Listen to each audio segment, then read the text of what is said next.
Is the Finance Committee is going to be the first today.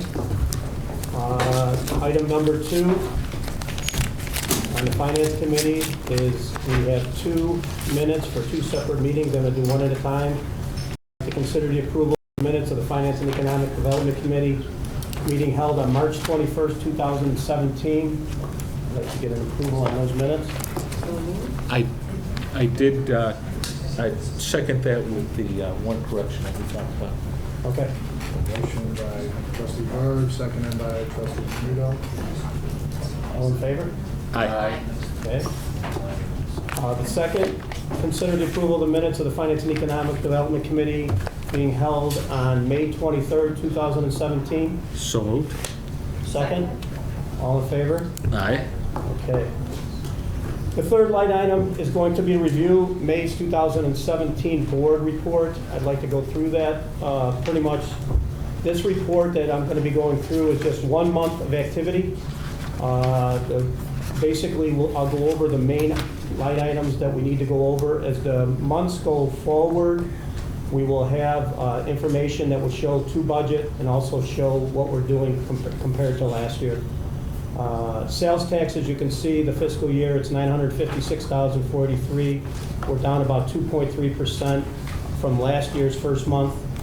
Home rule sales tax, we had $367,811. We're down about 1.5% compared to the first month of last year. The use tax, $97,666, pretty much flat, pretty equal to what we had last year. The income tax, the fiscal year, $759,987. Last year we were at $773,426, so we're down about 1.5% on that. As we all know, the property taxes are coming due.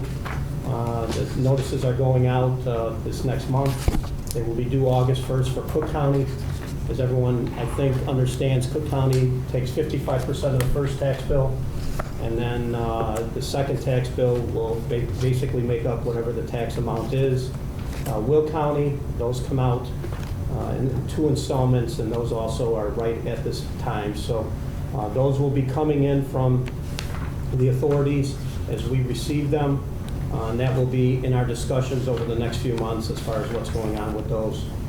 Video gaming, as you can see, this is a revenue stream that is getting a little bit bigger as we go forward. The fiscal year is $28,190. Last year we were at $20,282. We're up about 39%. Some of that has to do with the new individuals that have come on within the last year. We still have a few places, as you can see in the report, Stella's Place, Ashford House, that are in the process of going through. So there will be some others that will fall into place over the next couple months. The motor fuel taxes, we had $124,149. Fiscal year last year is $129,045. We're down about 4%. And that some of these, as you read through the report, some of these pieces that we've had some declining income over the years, and then some of these are basically going in the positive direction. And as you can see, we have 2 or 3 of them that are the main components of our budget that we look at pretty strongly every month to kind of make sure that there's no trends going in the wrong way. Behind these, we have the graphs. I'm not going to go through the graphs, being it's only a 1 month worth of it, but as we go into the year, we'll go through the graphs pretty extensively as we get into the year, farther into the year. So as far as that will be the main crust of the May report, board report that we have. That's it. Any questions? Any questions from you guys? Okay. Number 4 is a review of the fraud assessment. I'm going to have Dave start with that, and then I'll finish up with it. Sure. Thanks, Trustee Magid. So for about the last year and a half, we've had some discussions about possibility of hiring internal auditor, doing some type of fraud assessment. The fraud assessment actually came out of a seminar Treasurer Bettenhausen went to several months ago, where they recommended this as kind of a first step towards, and I think it's a good solid thing to do for any organization, small or big, basically having a kind of an outside accountant professional come in and look at your procedures, from how you pay your bills to your payroll, how you record your revenues, looking at your policies and procedures to make sure that they're up to date, and basically can prevent fraud. Really what I would call this is really falls under the guise of, I think, risk management. And I think any organization, whether they be private or public sector, what you want to do is really minimize your risk. And having somebody kind of independent come in here, looking at your strengths and weaknesses in terms of your fraud prevention, and I'm sure having some suggestions on how we can improve this is what we hope to have come out of this. We did an RFQ for this several months ago. We got 6 proposals, and I think Trustee Mangan, you want to take it from So from there, we had 6 proposals. We broke it down to 3 individual companies, brought them in, did a kind of review with those companies, kind of talked to each one of those companies about what I think are some of the best practices in the industry today, some of the things that they really look for. All these companies had some pretty good knowledge of municipalities, things to look for. They really kept us in the breast of what things they've seen with each municipality that they have done business with. I think this is really important considering the fact that we're trying to keep this very independent. I'm going to manage this process as we go forward so it stays independent. Dave and Brad will be involved in the process. The scope, I talked to them individually on the scope. Some of the ideas that they've brought to the scope are things that they think are really important that they look at. So I got to commend the staff and the fact that we are doing this. I think it's important for the village that we go through the process. Dave and his group has brought this to the attention. I think it's a great idea, being involved with it from the trustee standpoint. So we broke it down to 3 companies. From those companies, we came up with BKD, and we were very happy with the results of these meetings and how well they came about from the meetings. They've put together a scope, as you can see from the information that was sent out. The scope we think is going to be very good. The other thing that I think is real important, I think they touched on it, is I think this is great for the staff. They are going to go through all of the processes that each staff member does in their day-to-day duties. And I think as much as we talk about it as a fraud assessment, I really think it's important that we understand that this is going to be a great tool for the people of the village as we go through this, to be able to look at what they do each day and see if it's really the right way to do it. Can technology improve it? Can we do some things as far as steps in the process that can be changed? And with these guys' talent and the fact that they do this day to day for their living, I think it's going to help our staff in understanding that the way we do it today is right. So I think it's a first step. This is probably a step that will be general in nature. The scope is going to be big. So, the first time through, we look at the scope as being very general in nature. And then as time goes on, if we decide that we want to take the next step in this process, we can also take that scope and really dig down even deeper in certain areas if we want to. And I think that's going to help in the standpoint of, as we go forward, the more we can improve what we're doing on a day-to-day basis with processes and the way that people do their job, I think will be really positive. So I thought the process went very well.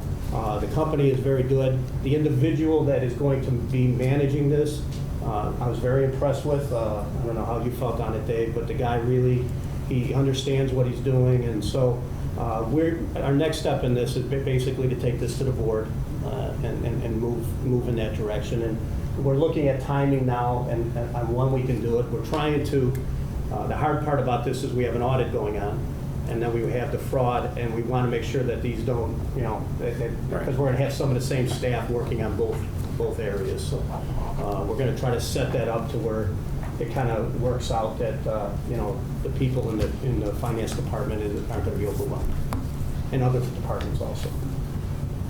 Any questions from?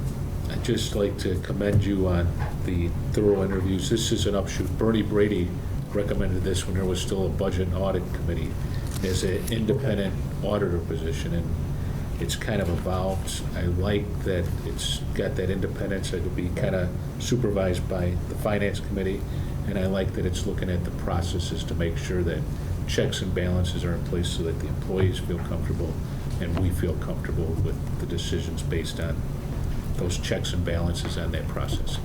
Thank you. Thanks. So I think the first one. Yeah, the motion to. So Can I get a moved. motion? So moved. Second? Second. All in favor? Aye. Okay.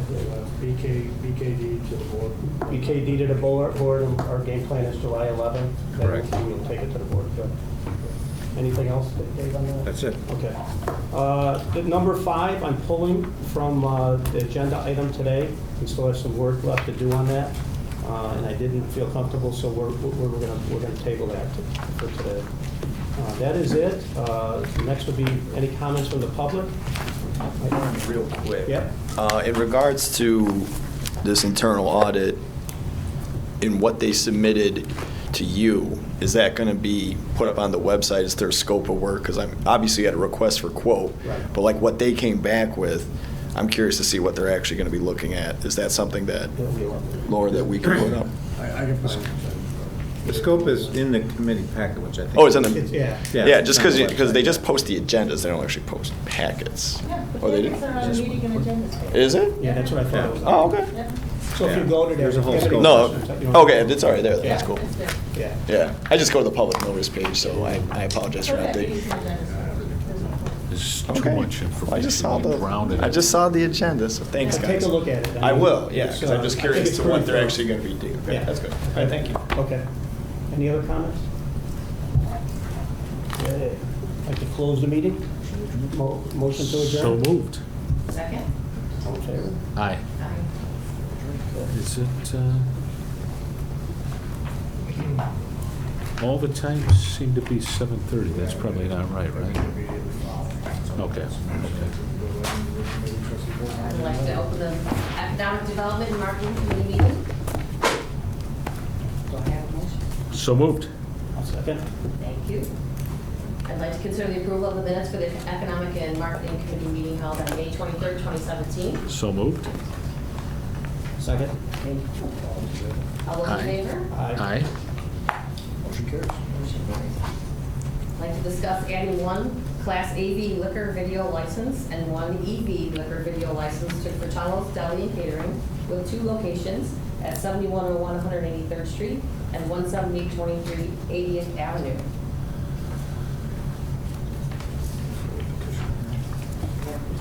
Patrick, did you want to speak also? Mr. Picasso is here?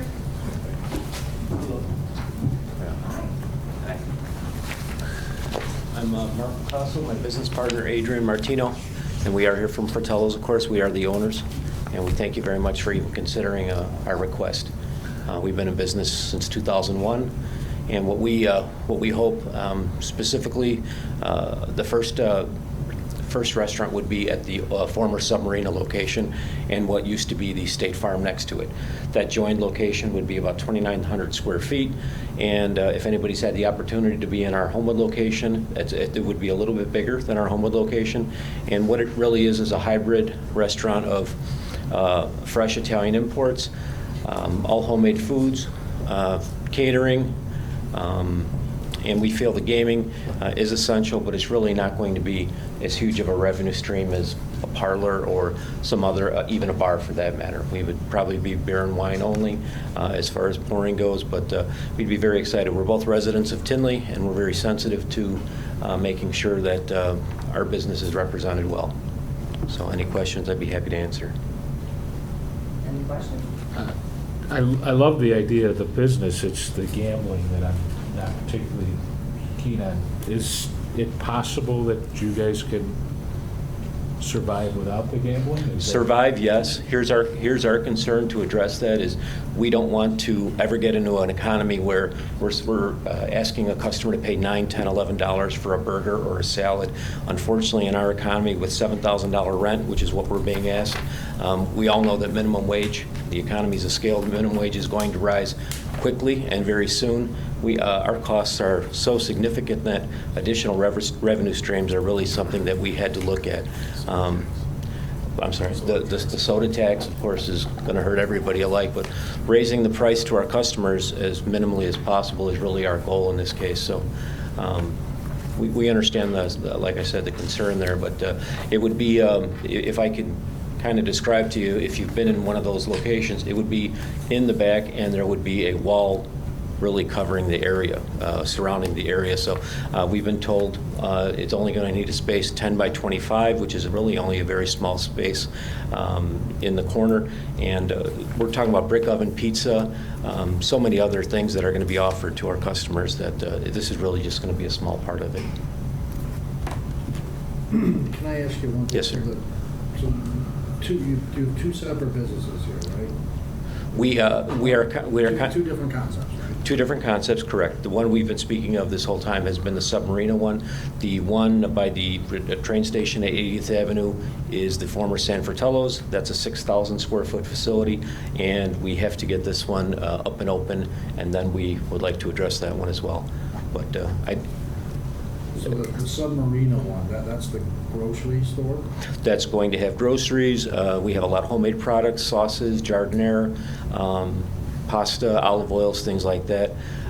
So we have a little market. If you were to walk in, to the left, to the right, we have gelato, espresso, cappuccino. Then we have a full deli, and we currently seat for about 45.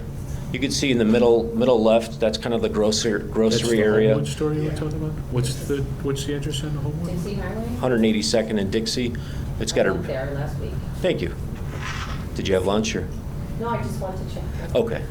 Hope you enjoyed it. As you see, we're gonna be a cafe restaurant predominantly, and cafe for gaming, just an additional like So Will the we'll deli make- grocery store, will it be pouring alcohol? Yes. Good question. Well, when you say the grocery store, right now, we currently sell wine and beer. We would have to pour, we have a frozen sangria right now, that's really the only thing, and bottled beer, that's all we would pour. In Homewood, do you have that? Correct. No, because the facility's too small. And to get gaming, you have to pour, right? Correct. So where are you gonna pour from? Where are you gonna have a bar? Is that the idea? We would be using our frozen sangria machine, and we'd also be offering bottled beer. It's similar to our same concept there. We have beer coolers and frozen cigarette machines, wine by the glass. Wine by the glass, yeah. Carry out there, liquor we sell as well. So when you walk into the grocery, just lay it out, so the, one side of it's gonna be all the, see where you're in the right corner, is there gonna be something similar to that in the grocery store? The right corner? Yeah, very similar. As soon as you walk into our store, what you would do, you would walk in, and the cafe menus are all digital menu boards that you order at the counter, whether it be your sandwich, your drink, whatever may be your cocktail. You pay for it, and then our servers will bring it up. You can go to the grocery shop and have lunch, have dinner. I mean, we have so many different customers with different needs. Come off the train and, grab lasagna, which is kind of pre-made, bring it home. A lot of people refer to us as a tiny Italy. I don't know if you've ever been to Italy in the city. We're a very tiny version of that. Some people have called And the us. gaming machines, where they fall in this, in the arena of the deli? Actually, you see in the bottom left, you see a kind of a pine exterior with a freezer and cooler. What we're envisioning is that same freezer cooler being there where you'd purchase pasta or Italian beef or whatever we have there. And behind that, there would almost be a corridor to the right, and behind that, we would see gaming. So unless you're really looking for it, and probably, regular in some cases, you really wouldn't even see it. Our idea is to keep it out of the plain sight of the family customers that come into the store that don't want to see that. So it's almost targeted for people that are looking for gaming and don't know where to find it. And then the San Fratello's location will be in the bar In the bar area, area, only, correct. and rest for Which makes families. total sense with that. Yeah. And I'm comfortable with that. And the bar area is separate from the restaurant, so it kind of, I feel like Yeah. there's separation there. Because the way that's laid out is nice. It's huge. San Fratello's is huge. And it's empty. Yeah. Yeah. What's at the 7101 183rd? Is that I think that's the submarine address. Joey. Right, open bottle but and is the Verizon. building you're going in, has it been vacant for a while, or About a year. 1 year? And the State Farm, I'm not sure how long that's been empty. How long San Fratello's been vacant? Does anybody know? 2.5. 2.5 years. Jeez. Thanks, guys. No, I'm good. Just as an FYI, and I Yes, know sir. the state is considering, but our village actually opted out of the Cook County minimum wage, so Right, I So understand that's that, one thing, yeah. Homewood as well. I just think Yeah. it's inevitable at some point that we Yeah. will just have to pay more because we are losing employees to Chicago. Right now, actually, we get a good influx of Yeah. employees from Indiana because we're paying higher wages, but we know it's eventual that it's going to hit us as well, so. Any further questions? Thank you. Yeah, I just wanted to pull up our video gaming ordinance that we passed, because, there were,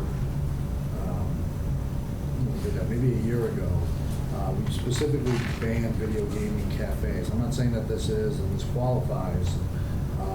Obviously, the target, that prohibition was the ones that are, actual video gaming cafes. You'll see a lot of the Dotties, the Right. Bennies, the things like that. So this is more in tune with Darlow's, which is on 183rd and Oak Park Avenue. It is a deli and it has They're, the same. I feel like any defense of, or a comparison, I would sound like we're trying to badmouth Darla's and Stella's, and that's not our goal at all, but we're nothing like those parlors or whatever. We are really a restaurant first, caterer, Fred, if you would come into our location, you'd see that's not our intention at all, so, Actually, video gaming wouldn't even be in our signage, right. like most of those Correct. stores are. You would not have any video, and it no wouldn't say no like advertising of Fratello's, video deli, gaming at all? gaming or anything like that. And if anything, it would be advertising, street advertising or something, but. Would that be something you'd be willing to look at as a condition, no advertising of video gaming? Because I know oftentimes that's a lot, people, sometimes in my experience, the advertising itself is sometimes, blinkety blink video game right Right. here. That'd be What fine. We'd people agree. don't really Yeah. like. We'd open to that. We'd agree to that. That's what, I think that's two locations. San Fratello's, we did advertise. You know what I'm saying? So it's something we could put in Because you got two locations. to whatever, Yeah, you can subject issue to that. licenses, especially if they're willing to Because agree we to got two it. separate licenses. well, I don't know These about would the be two separate It'd licenses. be two separate licenses. so you could- Right, because I'm not comfortable with both. I'll tell you this, I'm not comfortable with the first one. The second one, San Fratello's, I'm not a proponent of gambling. Okay. Under certain circumstances, if there's a distressed property that's been sitting a long time, and the only way you're gonna make it viable is to allow it, then you know what I mean? Then I would be okay with it. And San Fratello's, I think, meets that condition. It's been vacant for 2.5 years. And if somebody's gonna come and put a lot of money in there, I'm okay with that. But the other one, I don't know about a deli grocery store having gambling. I mean, that's kinda, not that I don't love the idea. I mean, geez, an Italian deli would be, another one besides Rubino would be awesome, but I'm just not comfortable giving a gambling license to that. For my view on it, I'm a little, I just want to make sure that it's separated and how it's separated within the deli. So I'm trying to get my arms around that piece of it, because it is a little different. I mean, the deli piece is different, and as long as it's separated the way you guys are talking, and there's no advertising for it. no advertising, I think we'd be, it sounds like you guys are being reasonable. We'd show you the architect plans and say, here's where we're considering the area, and hopefully you'd look at it and say, okay, this makes senes, this would work. That's- I mean, that's. So perhaps a vestibule or hallway will be visible for us to see where the gaming will be sort of hidden. Correct, right. Does that work? I think everybody has their own kind of You've been in criteria our on what store. they think is okay. You've I seen mean, where our I've cooler is. basically been against, I'm with it. unless we needed to make something happen there. I don't think there's any argument here on San Fratello's, guys. I mean, I just think that Yeah. all three of us are on the same page. I think where Mike's having it is on the deli, and, Right. I think the key element to it would be is just how it's laid out there. And I don't even know if at that point you'd be. I wrote down the address, I'm gonna stop by for lunch, just to, Thank you. I don't wanna, and I appreciate you guys coming in and offering to bring business and the fact We, that your residents, it's hard to say no. When, It's just kinda- if and when we're fortunate enough to see you, we have a couple of challenges, not only the space, but also when you see our place. I don't know if you noticed our corridor to the bathroom. We have a ramp that goes to a common area. So while we're only 2,400 square feet, we lost another 200-plus square feet for this ramp because we don't have our own bathrooms. We share one with the entire building. So really, our place is 2,000 square feet. Otherwise, Mayor Hofeld would have been approving it. He's approved it many times for other restaurants as well. So it just wasn't in the cards for us over there, if you pardon the pun. But Yeah, it's definitely going to be something that's hidden and just available to those that are kind of seeking it. But we won't advertise it or, any stipulations we'd be agreeable to. Okay. Well, Well, normally the way we've handled these in the past, and correct me if I'm different, I think these used to come to the committee of the whole. They have, yeah. And just for Yeah. Betty, to ask these questions that you're asking, to get a sense of the business, Yeah. and things like that. Ultimately, and I think they're gonna find themselves for a vote on your full board agenda. Unless, again, this is kind of the first time we've done this in the committee, you wanna vote on each one. But if you remember the way licenses work, you as the board of trustees, your authority is you control the numbers. So you have to raise the number anytime somebody wants a new license. So when you see those on your board agenda, that's what you're doing. You're voting to raise Right. the number of allowable. You can, that's in your discretion. You can raise that or not raise that. Just let me ask you a question. If that business leaves, does the liquor license leave with it, or does it, would they be selling the business with the What we license? should be doing, it's actually a great question, Mike. What we should be doing, and I'd have to check the code, when somebody leaves, it should be an automatic. 80th Avenue has had a video gaming license in the past when it was under previous ownership. Currently, both locations. But the 80 of that, what you'd want to do, and I'll check tomorrow when we're here, but you want to make sure that you're automatically, if somebody leaves town, you want your Pull numbers it capped at back all and then- times. So- right.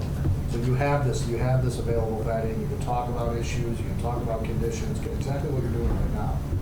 So we'll make sure that's a process, and it's not, we'll fix it. Thank So should you. we do two? For each one to do, each one the license? Yeah, Yes. I think. Yeah. I mean, that would be better, I think, if you guys, if we did both separate, I think there's an advantage there. I agree. So I think, your first one would be, The first one would be the 17823 80th Avenue, and that is the, they're separate. It's AV, liquor video license.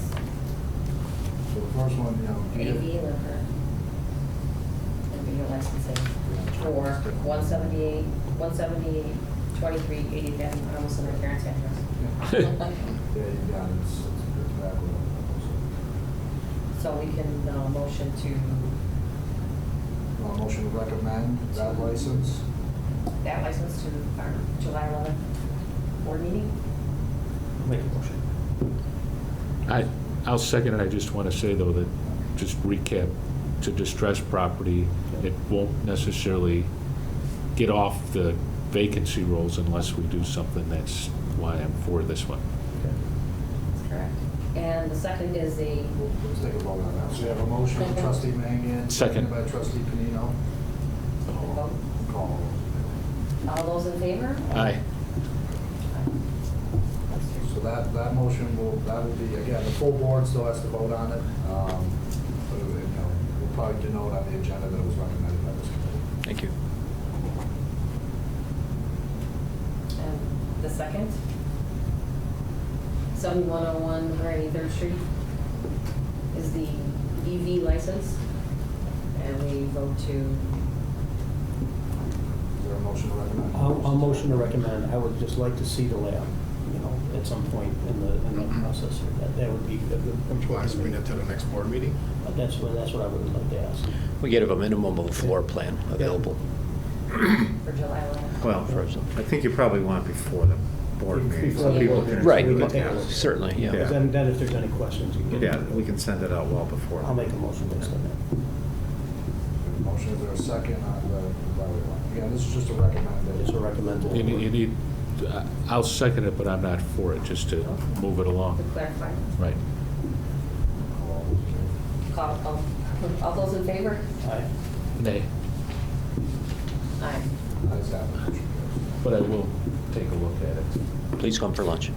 So again, just to be clear, so that, just to clarify for everybody, so again, this is a committee, this is where they vet things, this will go to the full board. The full board would have to approve by majority to raise the number on both licenses. Okay, thank you. Okay, thanks. guys. Thank you all for your time. Thank you all. Appreciate it. Thanks. Have a good night.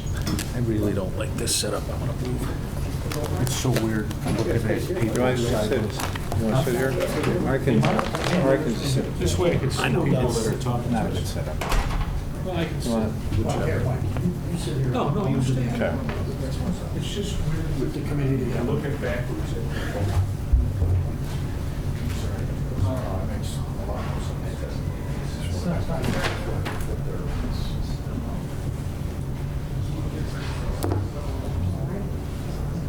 Item number 4.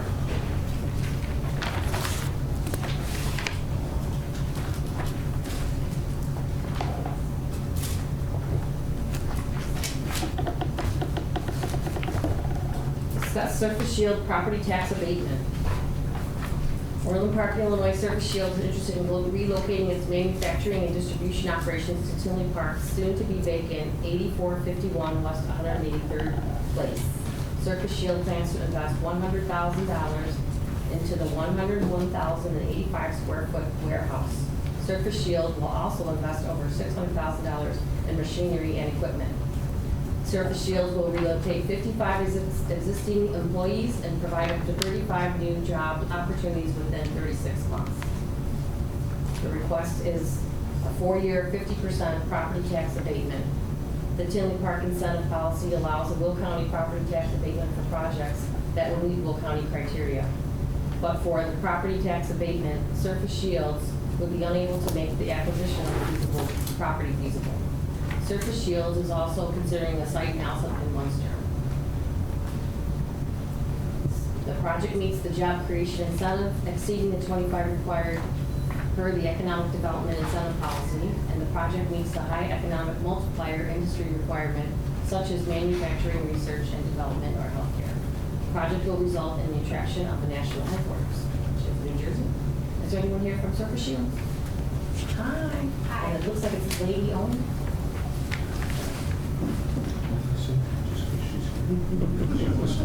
Hello. How are you? Good, how are you? I'll give you guys, here's some catalogs about the company too. Thank you. Thank you. So, my name is Jamie Behringer. I am the CEO of Surface Shields and one of the original founders. I do, however, no longer own the company. So we have a parent company, Garland Industries, out of Ohio, and we sold to Garland Industries about 2.5 years ago. So I'm happy to answer any questions I can or tell you more information about the company. I think a unique opportunity that we do bring to Tinley Park is that the company, as part of the transaction, became an ESOP. So all the employees actually have ownership in Surface Shields along with 16 other subsidiaries. So that part has been a really wonderful experience as far as not owning the company any longer.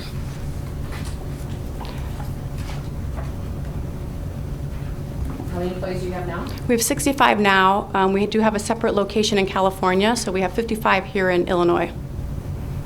So what do you guys make? We make surface protection products. Carpet Shield is one of our brands. Basically, on a job site, we provide tools to help prevent damage, reduce dust issues. Is there any, pollution or anything that comes about from the process? I mean, you're manufacturing on site or you're? It's mostly, no, we do actually converting. So we take master rolls and produce much smaller rolls at our construction site and retail friendly. We do work with a lot of the major home improvement centers and retailers. So there's Somebody else manufactures the plastics or whatever. And you right. The extruding is not done on site, nor the coating. So it's just cutting and. Cutting and repackaging. Any questions, Mr. Trustee? The only question I have is after the 4 years and they go back to the full, is that pretty much what Yes. happens? Just so, 4-year, 50%. yeah, so after the 4 years, it goes back to the full amount and you don't have, that's how you. Okay. Yeah, we're looking at taking more than double the space we have now. So it's those first few years that we're looking for a little support and some offset. Okay. Is there any sales tax coming in anyway? Not a Or just lot. distribution? It's mostly sold throughout the country, so there's only limited Illinois sales tax applied. So if somebody purchases your product in Illinois, you would invoice it and potentially sales tax would be received by our village? Yes, but I can tell you historically, it's only a small portion of our business. And Sales tax or not? Yes, but there are sales tax. With the size location, with the 35 new job opportunities within 36 months, I mean, do you feel as you grow, I mean, is there bigger opportunity down the road, or are you guys looking to kind of build other places in other areas? I know. This is our corporate office, and we've been here for the longest. We do have primarily distribution facilities in other parts of the country, but this is our primary converting and distribution facility. Okay. And one of the things with additional space is that we want to keep integrating our process and bring in more equipment, and with those equipments we'll bring additional jobs.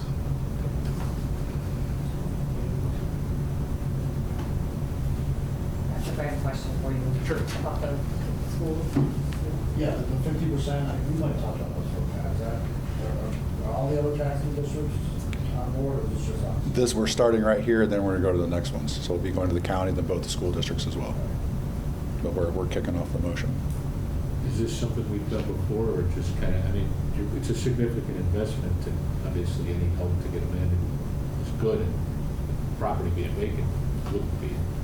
Have we done, I know we've done that Title 8 or whatever. Yeah, the reclassifications, Yeah, the but a property tax abatement, I have to go back and This check. doesn't qualify for that, though. No, because it's in Will County. Okay. Thank you. I'm good.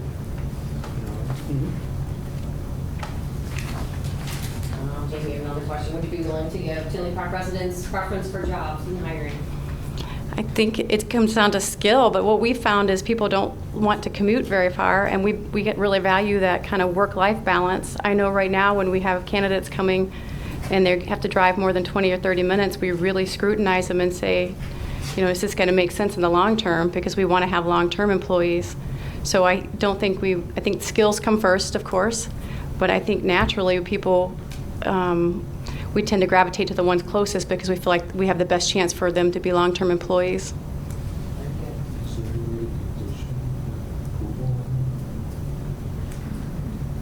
And we already have actually a few employees in our location now that are Tinley Park. So we have employees really not too far from this area because currently we are in Orland Park. And I would say, I'd have to check the census, but I know we have a good dozen or so Tinley Park residents at this time. So we still need to move forward to go into the building.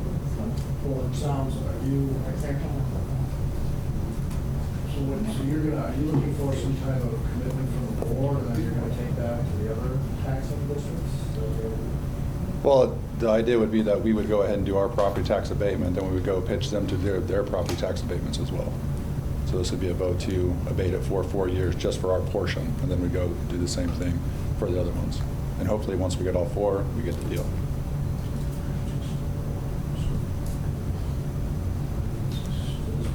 You know what I mean?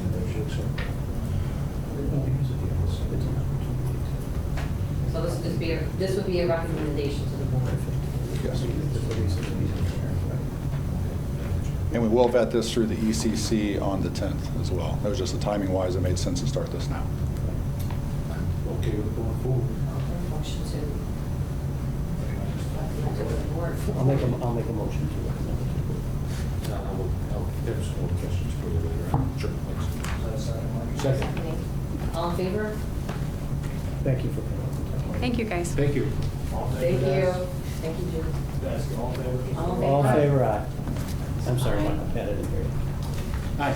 Aye. Motion carries. Discuss 6B incentive, number 5, discuss 6B incentive, Sanderstone, 17620 Duvon Drive. Thank you. Samples, got some carpet shields here. There you go. Getting jobs, getting jobs. They'll be all over.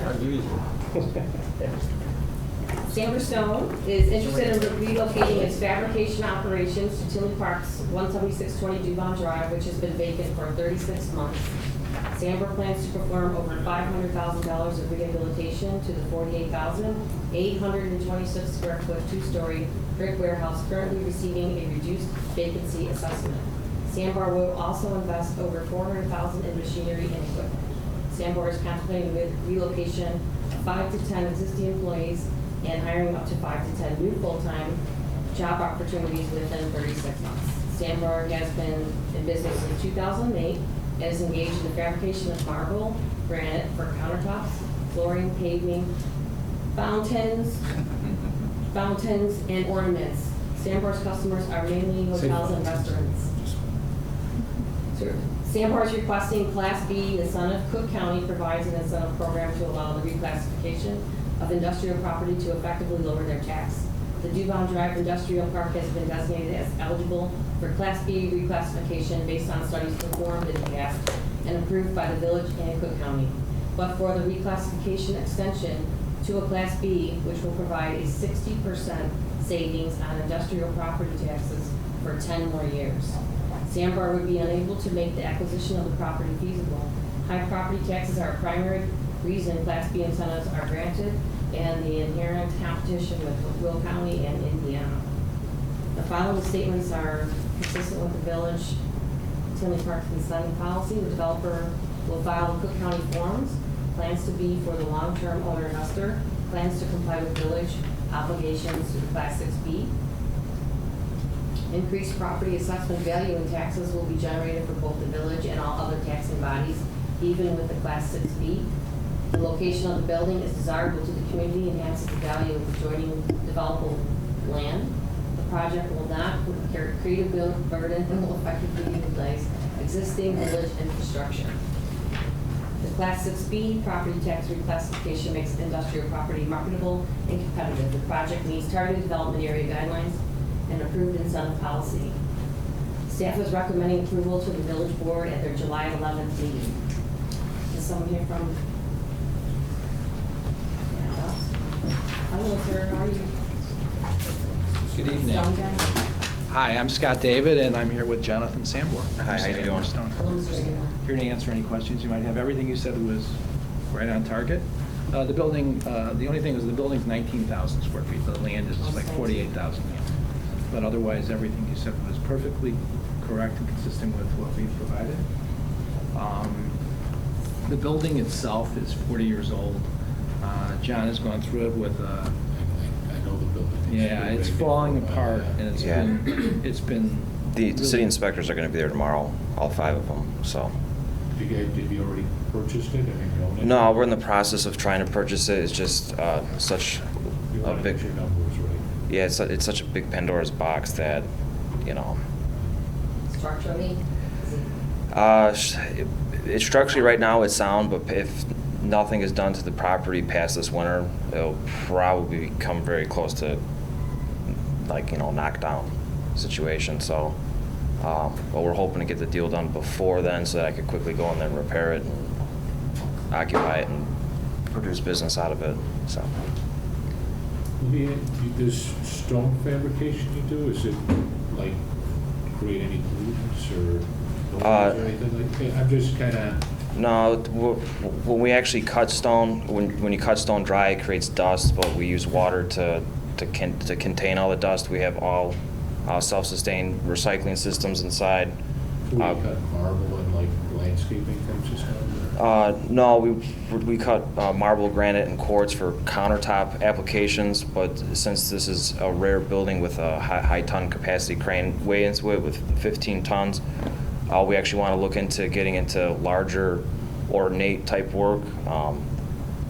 One dream of mine would be to do like stone carving. So all the large companies around the country, and I'd probably say there's about 24 of them, all their stone carving personnel is kind of getting aged. So I want to see if there's a way where we could bring in equipment and be subcontracted out to do like stone carving work for people around the country and stuff like that. So. Any sales tax coming out of that? No, we're not. We're You strictly. wouldn't sell it directly, those carvings? I mean, if there's a market for it, yeah. Yeah, if there's a market for it, maybe. But as of right now, we're just looking more for contract work. So. How long have you guys been in Elsa for? My parents have been there since 2001. Okay. Yeah, so 15, 16 years. Have you owned a building there? Yes, we do. You do? Yes. I personally think it's a great, I mean, it's a great thing. You guys are coming into the town, you're taking a building over, it's an established company, you know, that you're in, I think is very beneficial going forward, so, Agreed, love to have you. yeah. Thank you. All right, so motion to move to the July 11th board meeting. I will make a motion. Second. All those in favor? Aye. Aye. Aye. Motion carries. Thank you very much. Thanks, Thank you very much. Thank Thank you. We also do fountains too. Did you hear about our fountain crop? Yeah. You get a request for Corwell? Trustee Young. Thank you. Yeah, exactly. Okay, moving on. Number 6, discuss approval of Lakota Group for downtown plaza plan. This is a project that we had moved to this meeting in order to vet the development. The Lakota Group, which is professional service that does economic planning, urban planning, all kinds of developments that I think we were familiar with.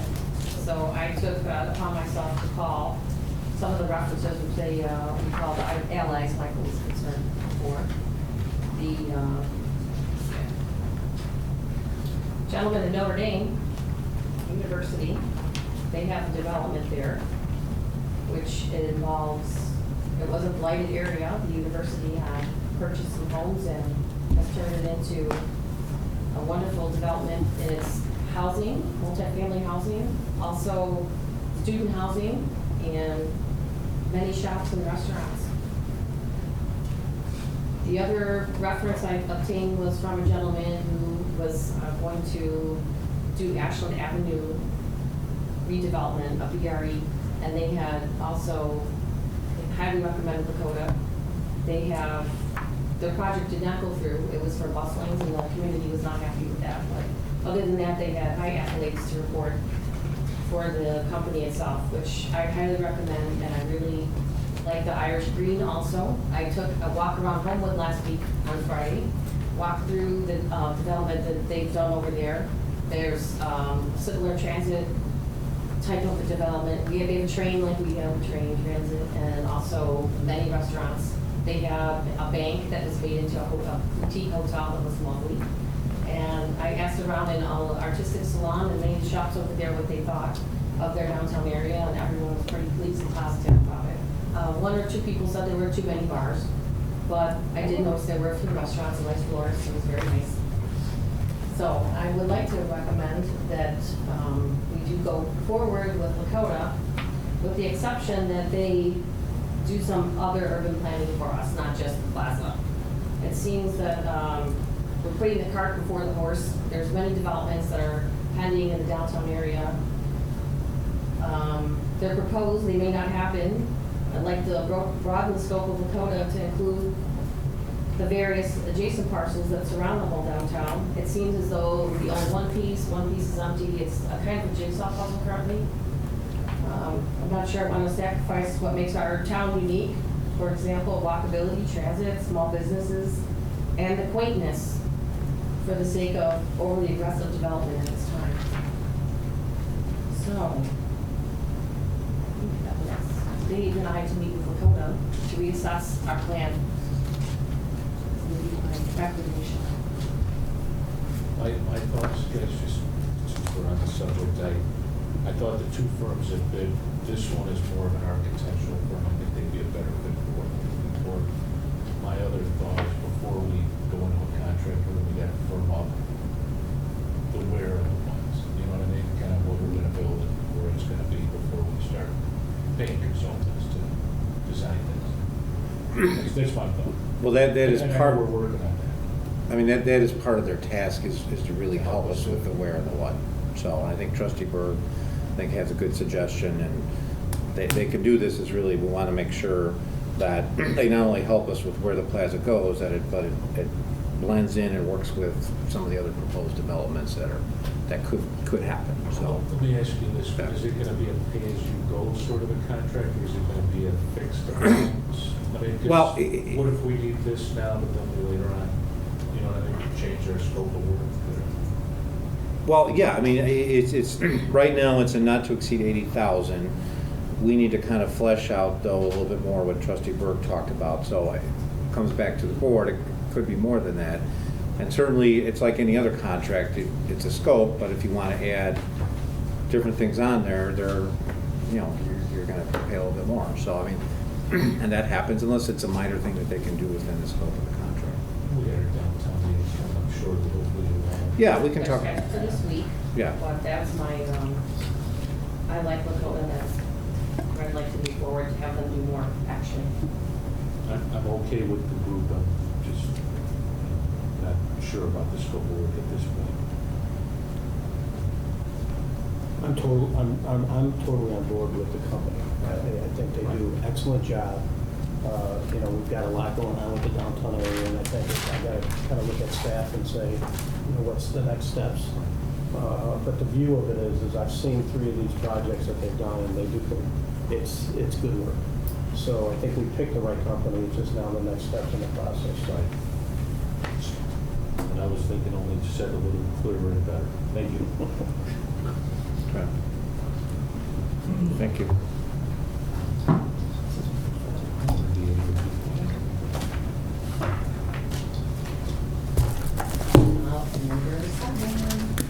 Receive grant update and style guide review from our very own Don Grant. Thank you. Thank you. So we're very excited. We are in receipt of our style guide, which really poises us to get moving at a good snap with our branding. So you see in front of you our new logo and our new tagline. So both the word mark and the tagline will give us, this style guide will give us the parameters, so we have this unified and consistent use, and obviously the objective is to visually distinguish our new logo for us. So this is the things you're going to see on the upcoming pages basically governs the use of our new logo. You're going to see they provided for us uses and prohibited uses, colors, PMS colors, everything that we need there. We've got some new music bugs that have been designed, the initial bug with the TP, and that you can also see the TP inside that music bug. These are designed to create some visual interest in our use of the logo. They also have made recommendations for us on our departmental logos and some suggested uses for some of the treatments within our partnering organizations, such as the Chamber of Commerce. They provide color palettes and a secondary color palette, type fonts for our use, so it's all very cut and dry for us. We also, now that we have the style guide, we are poised. We have this business cabinet that includes our company letterhead, our business cards, envelopes, type of thing. So we'll be ready to get going with those. We also have some suggested artwork for our downtown pole banners. It is the wish of our brand leadership team that we mix these up in our use so that we create some visual interest. Right now, as you know, we have the flower baskets in our downtown, and the objective would be on the north and south wings of the downtown, we would begin to install these downtown pole banners. The thought is that we also will install appropriately sized banners on key intersections within the rest of our community as well, over by the Park District, along 179th Street, by Brookside Marketplace, in that area. We have some artwork for full-page ads and then posters that we'll be doing. Our objective with the brand awareness posters will be to place these at all over town in our partnering organizations, such as our schools, public and municipal buildings, train stations, et cetera, so that people start getting a feel for the concept of our music brand. We also recently completed a music calendar. This is housed right now on the Tinley Park Convention Center site, and it's set up with a Google Calendar input so that our key locations that are capable of offering music can put their concerts and what have you on this calendar, and then this will be accessible on both our new website as well as the Convention Center site, chamber access, everywhere else that people can kind of have a one-stop shop for the music that's happening within our community. And that would be anywhere there was music. Absolutely. So many restaurants, bars that are. Exactly. That's really good. Right. So Cousins, it's kind of small in here. We just, Cousins has things on there, or we have, of course, the music theater, concerts, our own. Right. Exactly. exactly. So our next step with this, now that we've got the infrastructure put together, will be to go out and meet with each one of these businesses. We've hosted a couple meetings, but sometimes it's challenging for those business owners to attend our meetings. So we'll be taking that information out to them so that they have access and can start populating it with the concerts and music that they have. We also, Lisa, you help me with this one. We also recently completed a branding video, which this debuted out at the Guaranteed Rate Field on Friday, and we intend to use this all over as possible. You don't have to venture too far from Chicago to find a place where the food is delicious, the parks are gorgeous, and music isn't just a fun diversion, it's a way of life. Conveniently located near the intersection of I-57 and I-80, and featuring 2 state-of-the-art entry stations, Tinley Park is a short drive or train ride from the city. Once there, visitors will revel in its award-winning restaurants and retail stores, the popular Tinley Park Convention Center, and a variety of intimate downtown music venues that are second to none. No matter where you go or what you decide to do, music will be at the heart of it all. You'll be amazed at all the music options you'll find here, including our many bars and restaurants, award-winning school music programs, outdoor village concerts, and of course the renowned Hollywood Casino Amphitheater that always features a variety of high-profile acts. Visit Tinley Park today and find out why the village is on its way to becoming the music capital of Illinois. Isn't it time you amplified your life? So this will be on websites throughout the community. Our partnering organizations are using that as well. Will it be for just rock music, or will it be for karaoke, or, I mean, is it just... Anything music. We're willing to embrace anything music. Right. We are. Music is in our DNA. That is our brand promise. So we also, yeah, right. We also have these feather flags. You'll see these are in production right now, and they will be appearing at our Music in the Plaza concerts on either side of the stage. Also a way to continue the brand.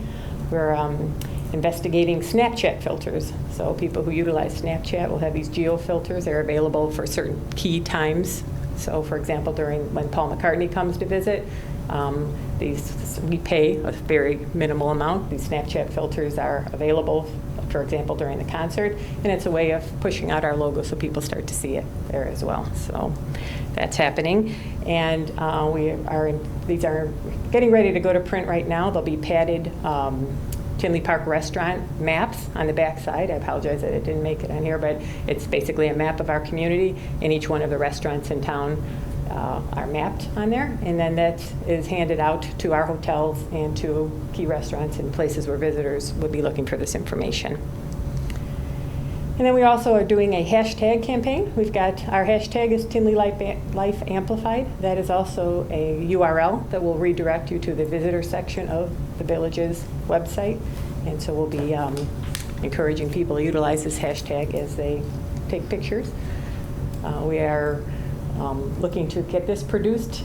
Our partners at Bentonhausen Automotive have lent us a vehicle, and we would pay to have it wrapped, and then this vehicle will be around the community. Also another visual connectivity to the brand. The other things that we have in process right now are a best of brochure that we're going to call High Notes, and we are identifying, based on criteria, businesses that have over 50 reviews on Yelp and over a 4.0 will make our best of brochure. Our categories, recommended categories, are fine dining, family, downtown nightlife, brew pubs, international, breakfast, pizza, and specialty shops. So we'll be working on putting that brochure together that'll be available again for visitors. And then we are also working on updating our Facebook page. We are anticipating a transition from our downtown Tinley page to the Tinley Life Amplified page, and that'll be for all businesses. Specifically, although everybody can put stuff on there, we will be encouraging, again, music-related things there. We also we'll be updating our masthead on our community email, our existing Facebook page. We are, of course, incorporating music into all of our village events. This year, our block party is going to be a regional location for the Battle of the Bands. So when you see, for example, Orland, other key locations, they'll have Battle of the Band competitions, and the block party is going to be the regional location where they'll be voted on. And we also have one of our key bench artists decorating a piano that was donated to the village, so that'll be around as well, something else that'll continue to support the brand. So that's an update for you on where we are with our branding right now. Any questions? Nice Nice job. Thank you.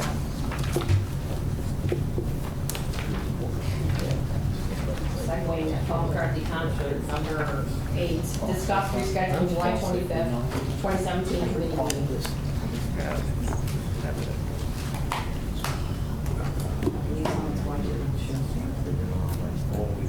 Reschedule, so I'm available, but I know Yeah, I'm someone sorry. else is going. I'm sorry, I was talking with trustee Brady. Number 8. Number 8, Number 8. okay, yeah. So, just one, guys, and you guys can reschedule any time, you know, but it's not.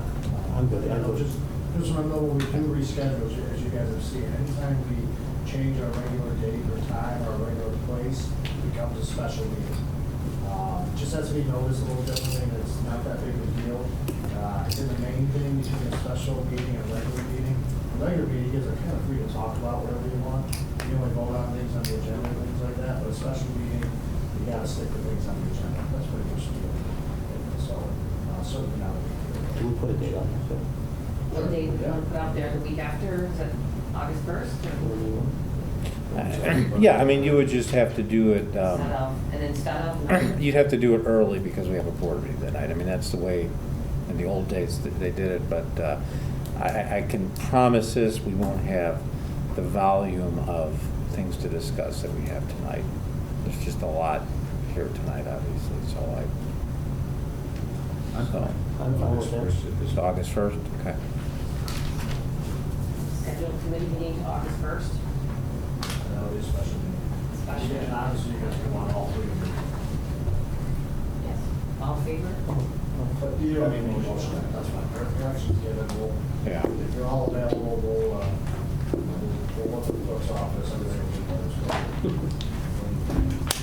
One night. I'm going to Paul McCartney. Two. That's it. Any comments from the public? Mr. Fox?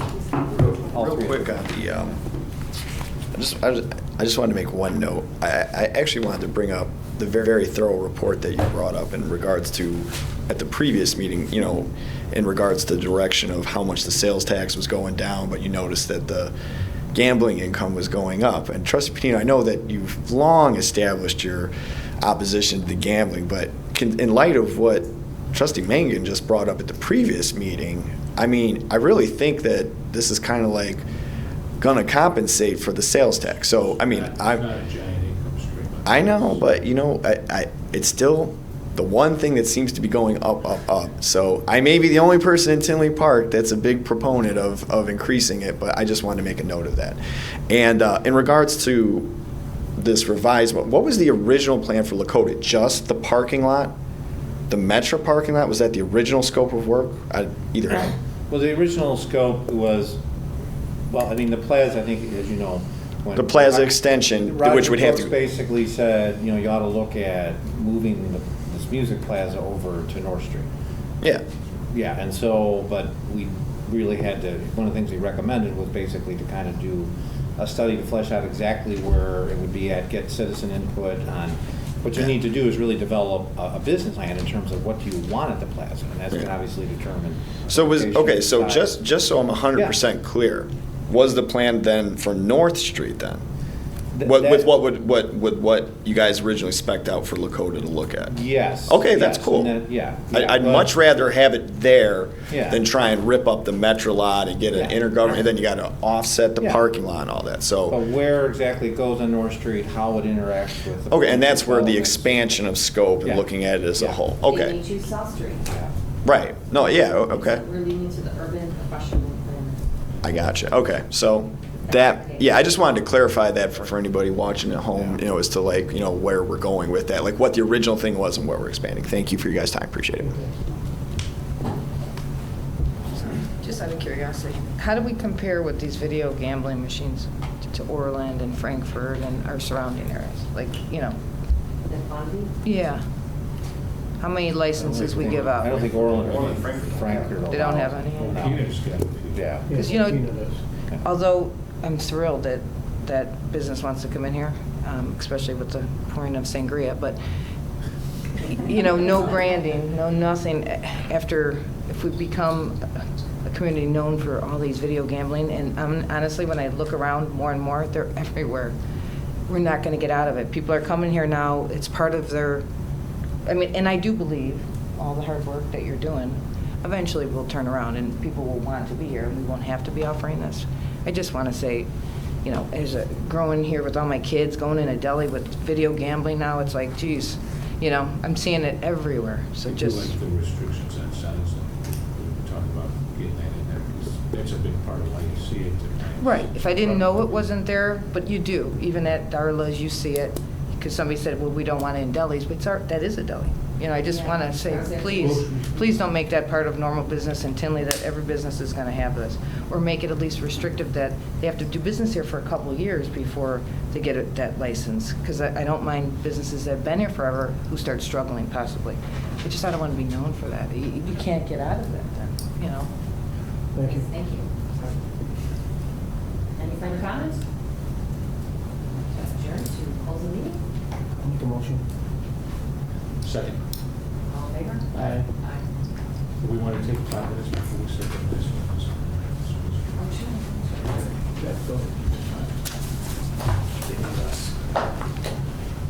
There you go, Lisa. Oh. But the staff.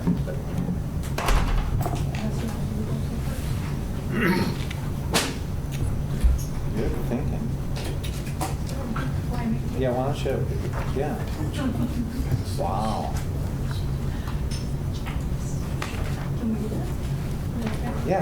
Yeah, no, that perfectly makes sense. Pat, we're gonna do a comp study first, so. Oh, okay. It's gonna take a few minutes to get them on the phone, so. I'll talk to Trustee Manning when I get back.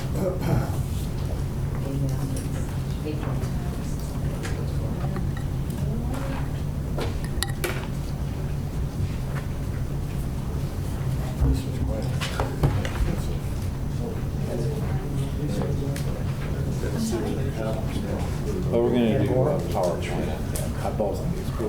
We're gonna switch to comp study, because these guys are going through a go-to meeting that's just taking some time to set up. While we got all the time. Please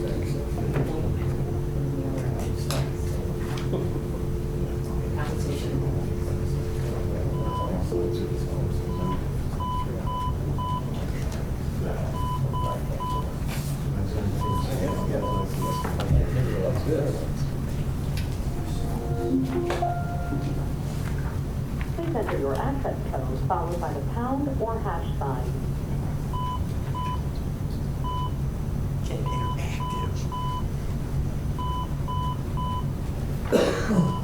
To enable audio control, please enter your audio PIN followed by the pound or hash sign. If you do not have a PIN, just press.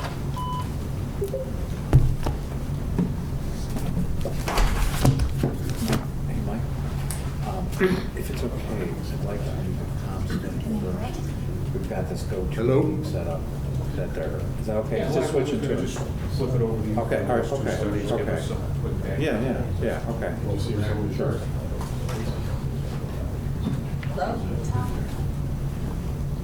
Hello?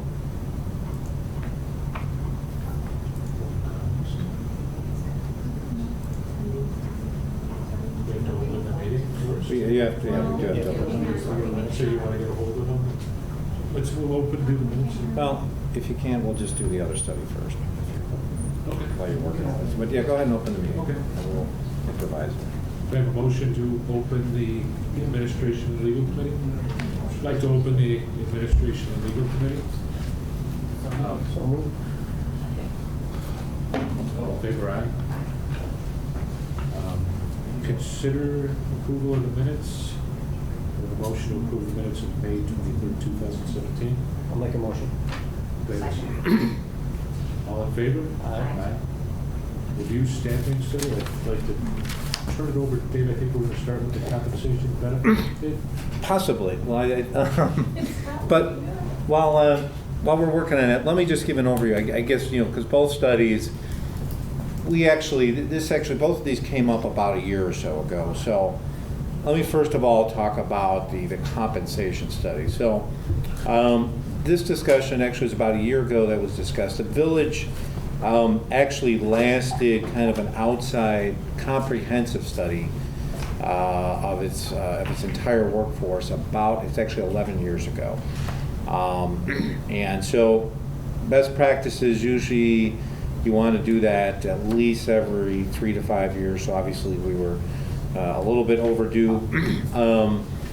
We went through a process, and again on this, you know, I think it was important. We discussed it with the board at that time. No one likes paying for consultants, despite what people think. But that this is, are you guys, is that Rick? And Karen?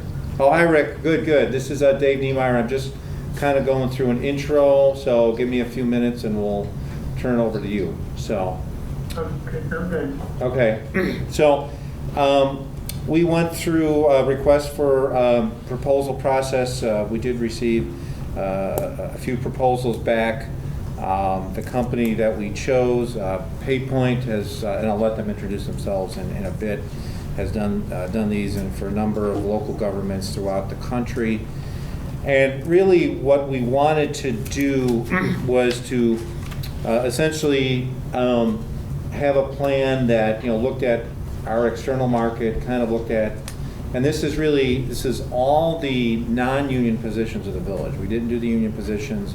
As the board knows, we just recently did a separate study for our police department. When we do public works contract next year, we'll obviously do a study for that, but this includes all non-union positions, including our part-time fire department. We'll talk about that because that was a little bit different part of the study than the rest of it.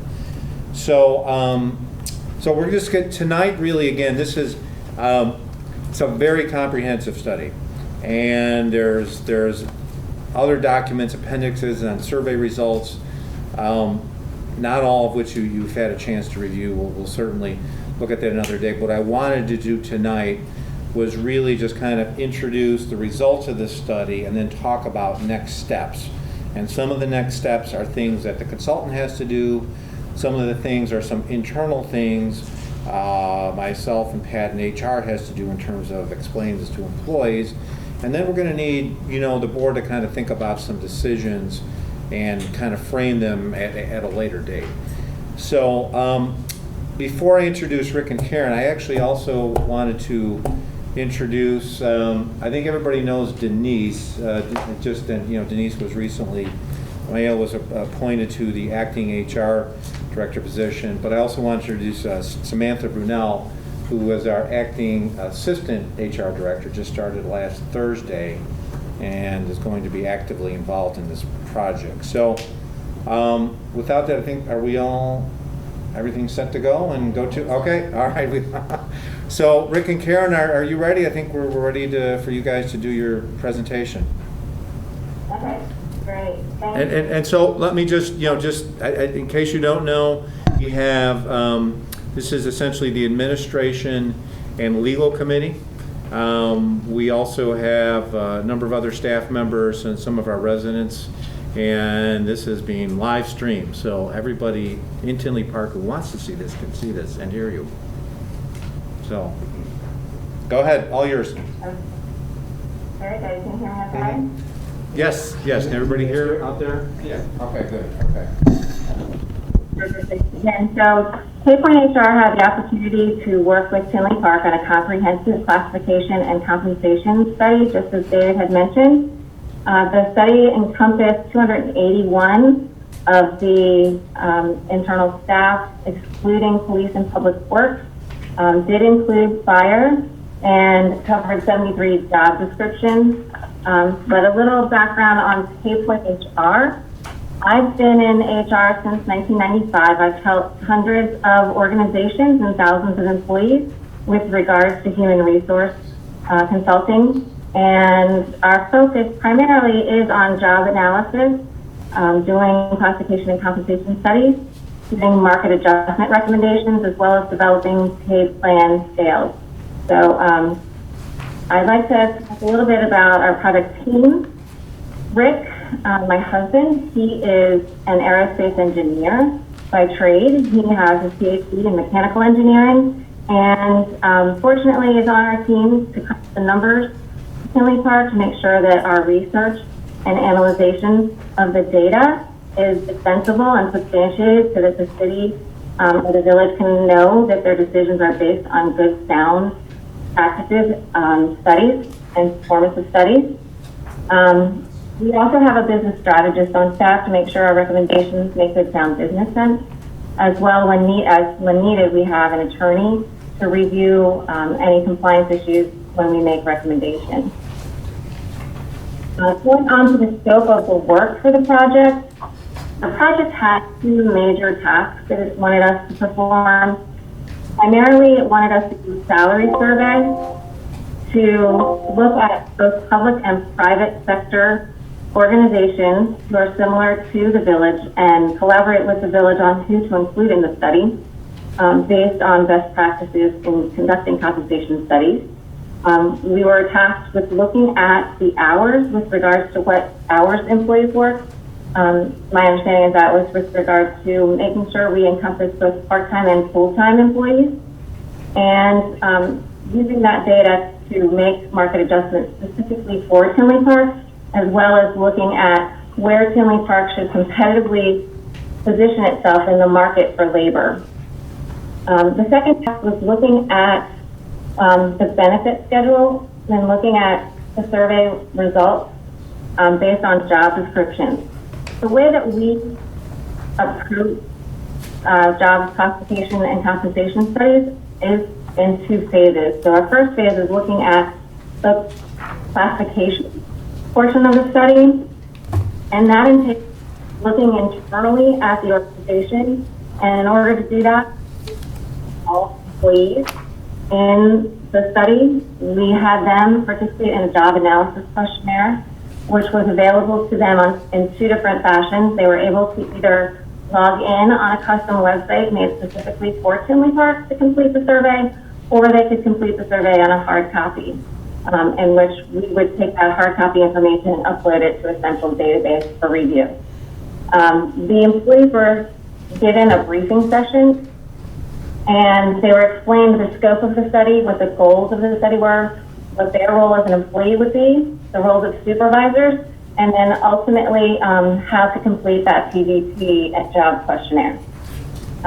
We call it Vantage Point questionnaire because we want to drive home the fact that with employees, it is not a performance review. It is, in fact, a job analysis review. It's looking at why the job exists, what are the essential functions of that position, and them at 10,000 feet looking down on their position, trying their best to give us a clear snapshot of what they do so that we can go to the external market and make sure we're comparing equally what they do to the external market jobs and see what they pay for similar work. So once we conduct the job analysis questionnaire, we're also looking at baseline information that was given to us by internal HR from Tinley Park to see how the existing plan is working. And then we work with the project team on the study to look at the compensation portion of the study and the survey to determine what positions we want to benchmark, as well as who we want to approach for including in the study and get their participation. Ultimately, the goal of the study is to really attract and retain really great staff for the city or the village, and we understand that you're undertaking a lot of new projects and feel strongly that you're going to need to have the strongest team you can have in place.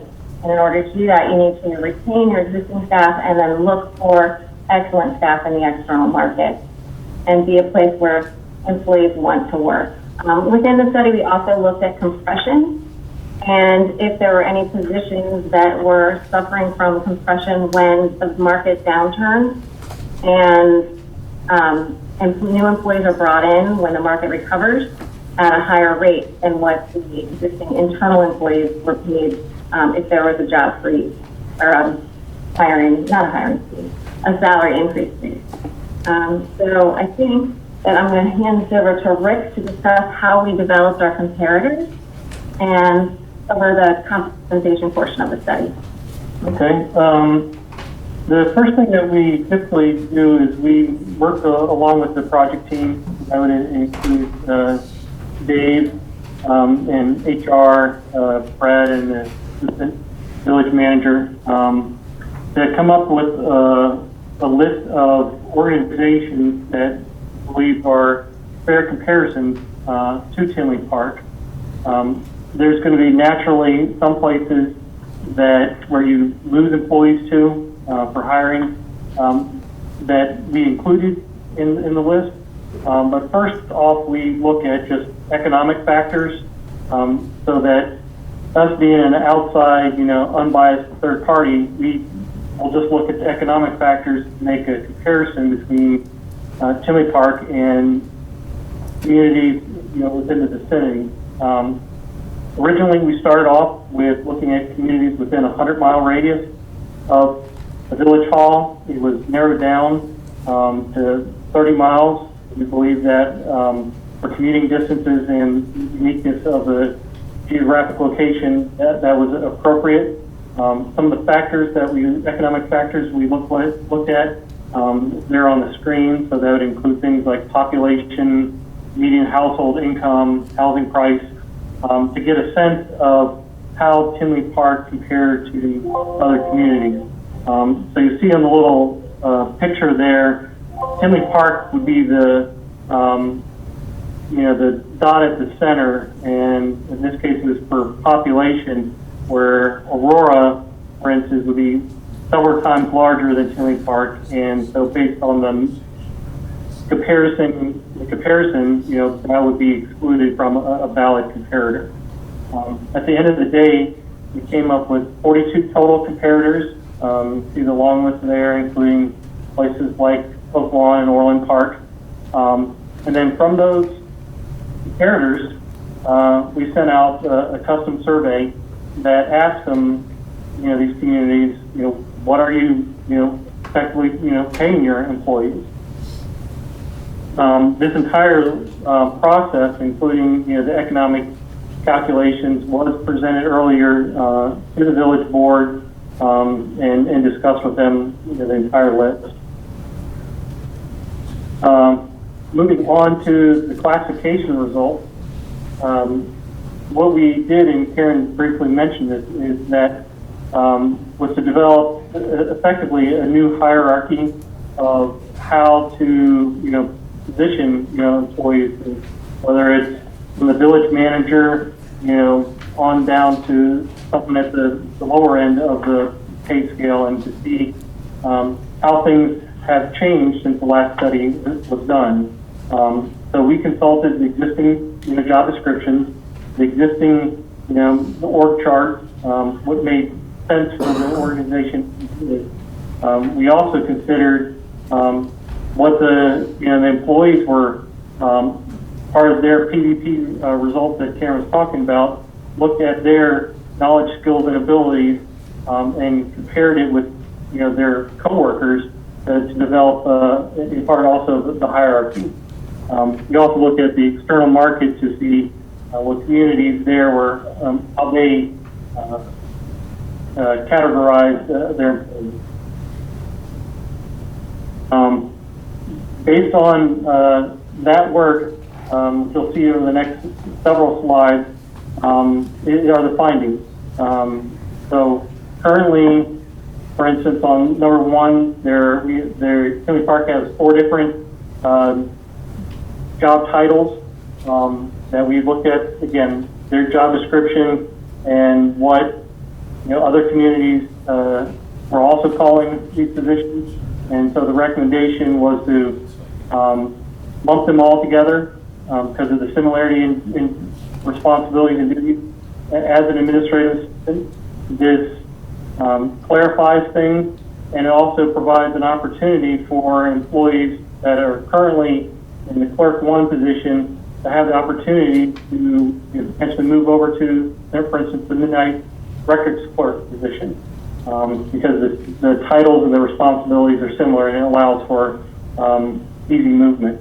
In other cases, like the second one, the network analyst, Currently, they are being titled a computer technician.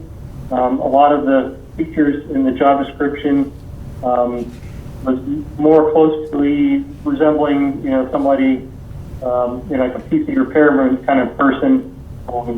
Technology has changed dramatically because right now I'm, watching this presentation on my smartphone and at the same time looking at my laptop. So things have changed, the requirements have changed, and now based on job duties, the recommendation for that one would be network analyst.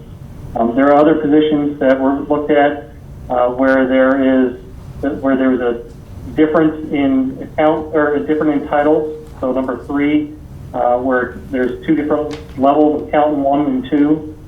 The job the jobs were very similar, and so there didn't seem to be a reason going forward to have the distinction.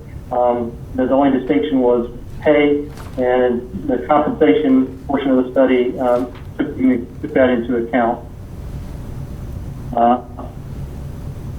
So from that, we developed a list of classification changes. The compensation results. The first thing that we need to mention and that we solicited input on is, the strategic vision for the village. And so what the results here are showing would be the physical impact of adopting to compensate employees at the 60th percentile of the external market. So that would be above the average. And from that, the recommendations are made. David asked us to also present in the study what the physical impact would be if the pay was at market average, and then also at 70%. So all 3 of those results were in the draft report.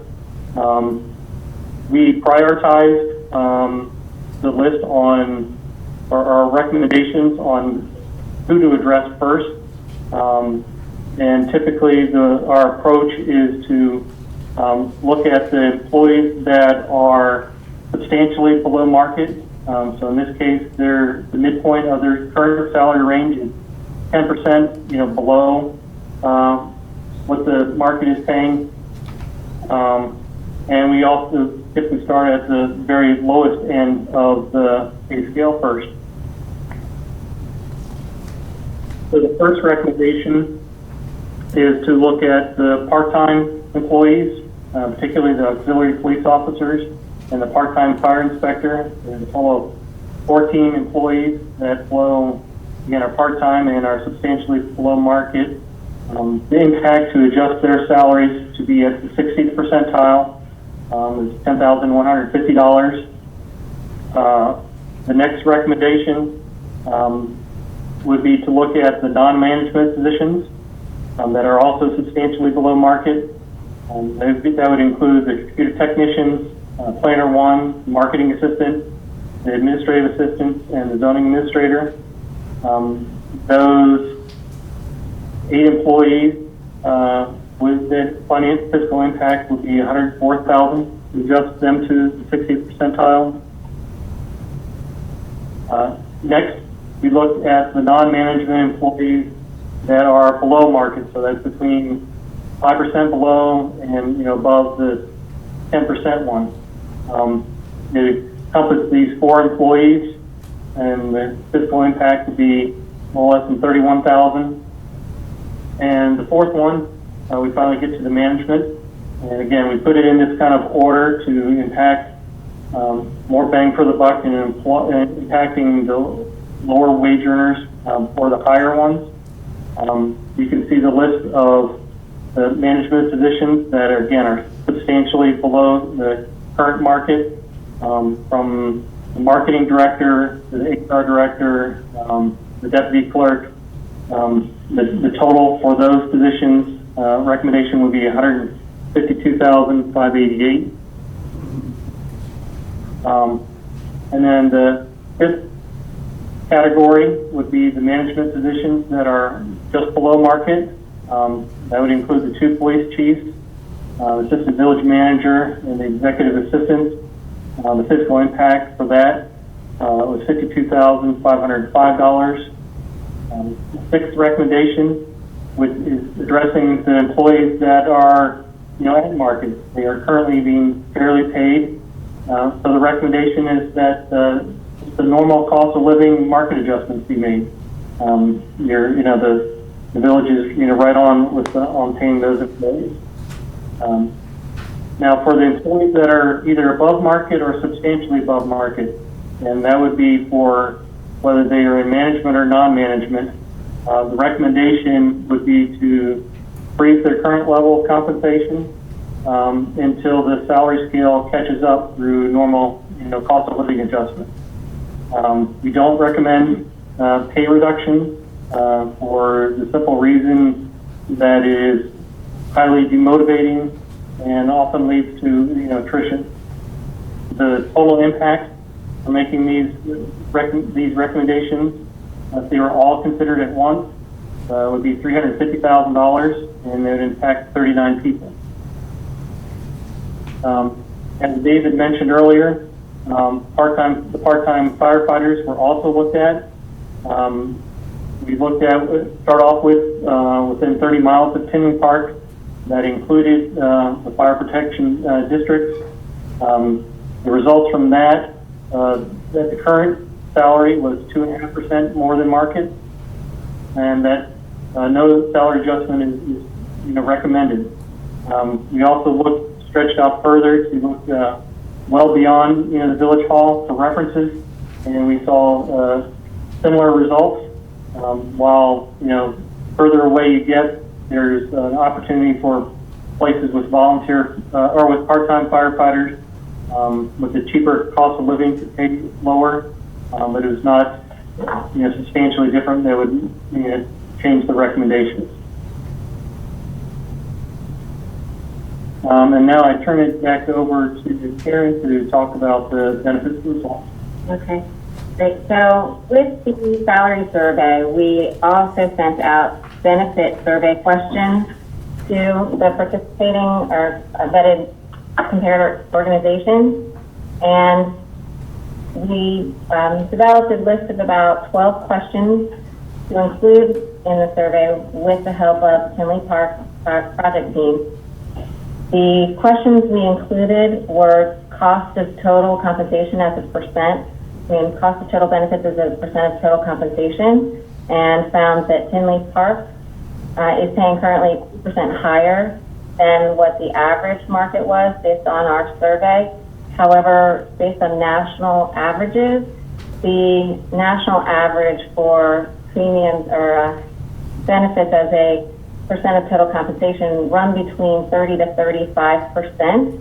However, in highly unionized areas, it is closer to 40%. Tinley Park is currently between 38 and 39%, so well within that market range. And we thought that they were competitive within their market. With regards to pension plans, you can see on slide 11, we found that 37% of respondents offer qualified retirement plans. And I wanted to bring home the point the fact is, with benefit surveys, this survey is not looking at total labor costs, and we're not able to compare necessarily one carrier against another or one benefit summary against another, and nor were we necessarily looking at what the contributions at each organization were to come up with labor costs. We were looking strictly at what was being offered. Moving on to the number of pay for performance, there were a number of organizations that responded that they do have a pay for performance bonus type of plan. And 72% of the organizations responded that they have an automobile allowance. 11% of the respondents offer formal recruiting, hiring, and retention plan. That means they have a marketing approach to their recruiting. and 22% of the respondents offer a sellback for compensatory time. And our recommendations based on those findings are basically that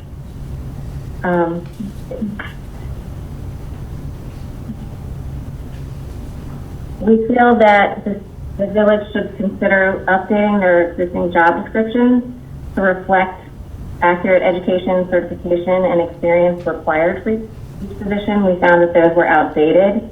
We also found that in the personnel handbook, that there were some items such as pagers and longevity and benefit offerings that were either no longer applicable or outdated.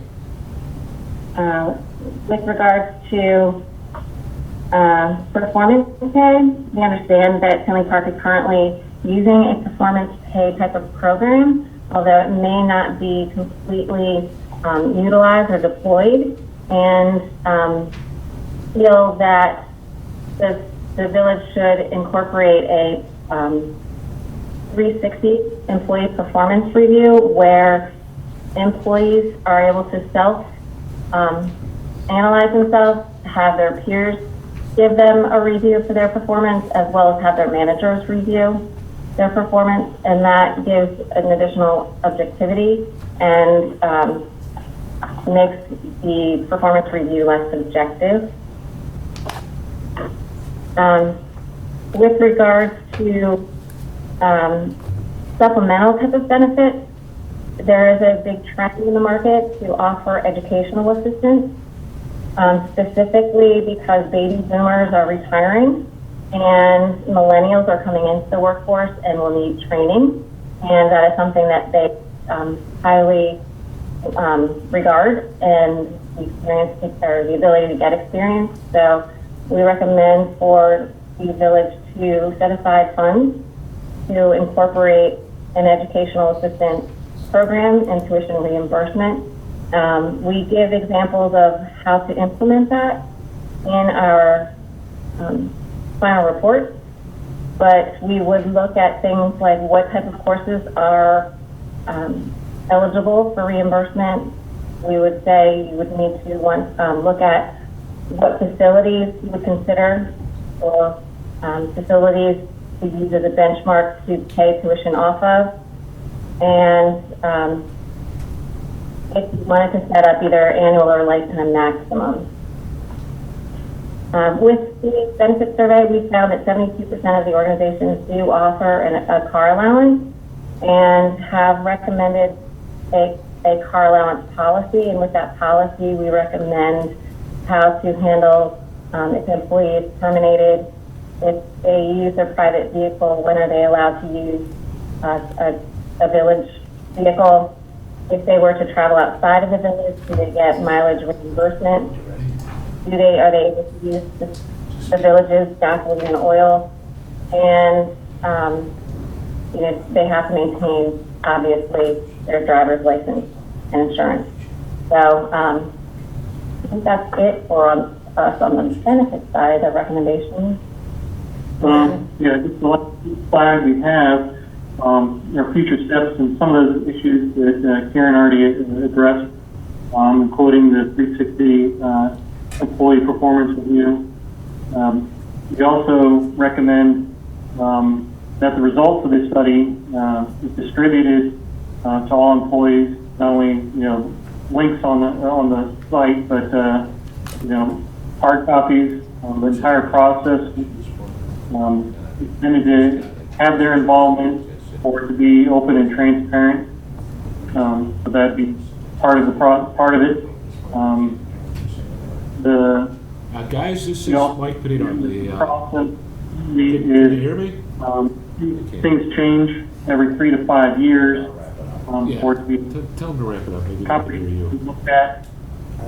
And then for an annual review of positions that are have been proven to be difficult to retain or attract, or new positions, and then to update all the job descriptions, distribute them. Can you hear us? Can you hear us? Yes, I can. Yeah, okay. I'd like to thank you much. And Trustee Panino, if I could just add a couple quick comments, because I know there's a lot on the agenda here. I think as I mentioned at the beginning, this is really the step one. This will be multiple meetings. One, we're going to be working with the consultants. They owe us an implementation plan. Some of the things that obviously that they're recommended, that's one option. And I will tell you my experience in these things before people look at that number that was recommended and people get too crazy about it.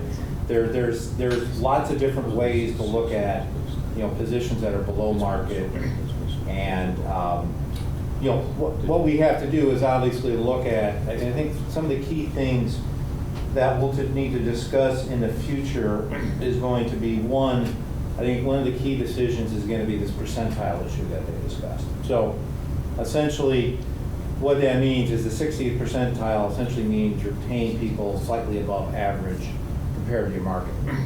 And the question is, what percentile you would be at. I would strongly make the argument that based on our comparison communities, you want to be above average. The question is how much. Then obviously, a lot of what this study dealt with was positions that were below the market, at market, above the market.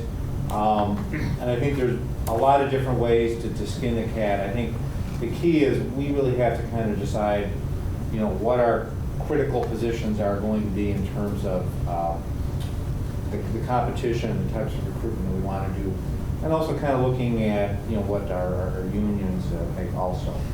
So, and then obviously we as a staff have a lot of work to do. I think as the consultants talked about, we're going to have some discussions with our staff. They've actually saw it Friday when it appeared on the website, so we're going to distribute it, I think have some meetings on it. My experience is typically with these things, there may be some errors here and there that we need to fix. There may be some questions about the results, but we'll want to get that feedback. But I think, at this point, if there's questions as a consultant, this would be the time to ask them. But I think after that, we can just kind of set a future date to discuss this further. Anybody have any questions for the consultant this time? Dave, just to put it out there, there could be some questions down the road. Yeah. I mean, we're looking at it today. Right. I think that could be it, at some point. Yeah. Yeah. We're available if there's additional questions later. Thank you. Okay, thank you. Appreciate it. Okay, thank you. Okay. Yeah. Okay. What's the plan for the next study, which is This is the staffing study, and again, is this it going to one. be a call-in thing? In the No, same- this is just going to be Pat Carr. Pat Carr's good at being Okay. Well, not that it's not a speed thing, just the audio was almost ridiculous. You couldn't really make it out. Okay. So the staffing study, again, this was just the village hall, and the mission here was to basically have them look at our staffing levels in the village hall, look at, is it the right size? Is there things that we can do to make it more efficient? Is there performance measures that we can put in place to start to measure what we do? And so these are, again, some of the initial results. We want to take this back, and some of these positions that are recommended here were already things that we discussed about in the budget, like the IT manager position, but Pat, I'll let you kind of go through this. So. Yes, we started this back in August. We put a committee together, both of elected officials and staff. We put an RFQ out. We narrowed it down to 3 companies, and ultimately we picked the Matrix Group for this study. Little project overview. The intent was to provide a staffing level analysis for the Village of Tinley Park, specifically for the village hall functions. Our areas of focus: the evaluation of adequacy of staffing levels, analysis of operational practices, benchmarking, assessment and recommendation of performance metrics. Project methodology and tasks: on-site interviews with village staff, employee satisfaction surveys, comparison of village practices and organizational structure to best management practices, and analysis of issues, recommendations for staffing and operational changes, and suggested performance metrics. Mayor and Village Manager's Office. Key finding, Mayor's Office is comparably staffed to peer municipalities. The Village Manager's Office is slightly overstaffed in terms of approved FTEs, full-time employees, although one position is currently vacant. Recommendations. Number 1, no changes are recommended for the Mayor's Office. 2, the village should eliminate the vacant Assistant Village Manager position currently in progress. 3, the village should implement an internal audit position reporting to the Village Manager with indirect reporting to the Village Board. Human Resources. Key finding, village is understaffed compared to peer municipalities in this area. Internally, village staff see an increased role in risk management, enhanced employee reviews, and increased communications, access, and opportunities for improvement. Recommendations. Number 1, the Human Resource Deputy Director should transition to a full-time position. Number 2, Human Resource Department should develop a more focused training effort for the village. 3, the village should adopt a more formalized employee training program and succession planning model. And 4, performance measures should include time to fill open positions, percentage of successful hires after 12 months, turnover rate, training hours, and the volume of workers' comp claims. IT, key finding, the village is understaffed compared to peer municipalities in this area. The results of the internal satisfaction survey reveal that customer service is the biggest opportunity for improvement. Recommendations. Village should hire an information technology manager to supervise the existing 3 full-time staff in the function. 2, information technology should become its own department with the manager reporting directly to the Village Manager's office. And 3, performance measures should include network uptime, issue resolution time, and employee satisfaction with IT. Treasurer. The Treasurer's office is appropriately staffed on a full-time employee basis compared to peer municipalities. The range of duties performed by this office is narrower in Tinley Park than in most peers. Most village staff have a high level of satisfaction with this area. Recommendations. The village should fill the vacant positions in the Treasurer's office. The village should consolidate and formalize a purchasing function within the Treasurer's office to achieve cost savings. 3, the village should institute a purchasing card program. 4, the village should replace a treasurer position with a finance director position reporting to the village manager. And 5, performance metrics could include the village's bond rating, receipt of GFOA awards, invoice processing time.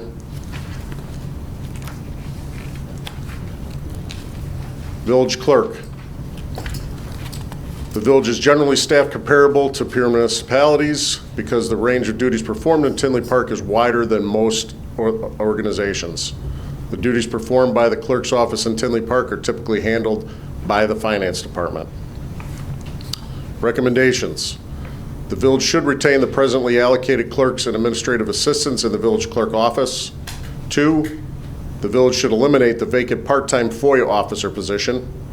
3, the village should use more full-time staff rather than a heavy percentage of part-time staff currently utilized. 4, the village should evaluate business necessity of maintaining Saturday hours for the clerk's office.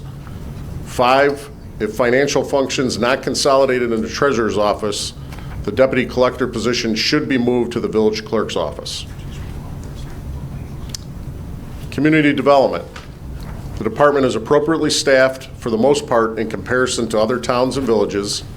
The code enforcement unit may be an exception. Recommendations. The community development department should include the planning and economic development department and building department, overseen by a community development director reporting to the village manager. 2, planning and economic development functions should be consolidated into one department with a single manager. 3, the zoning administrator position should become a full-time position. 4, a clerical assistant should be added to provide administrative support. 5, a new permitting software system with online application and inspection request capabilities should be implemented to allow building permitting and clerk staff to be more efficient. 6, the village should transition to a multi-trade building inspectors. And 7, the part-time code enforcement officer position should be made full-time. Marketing and special events.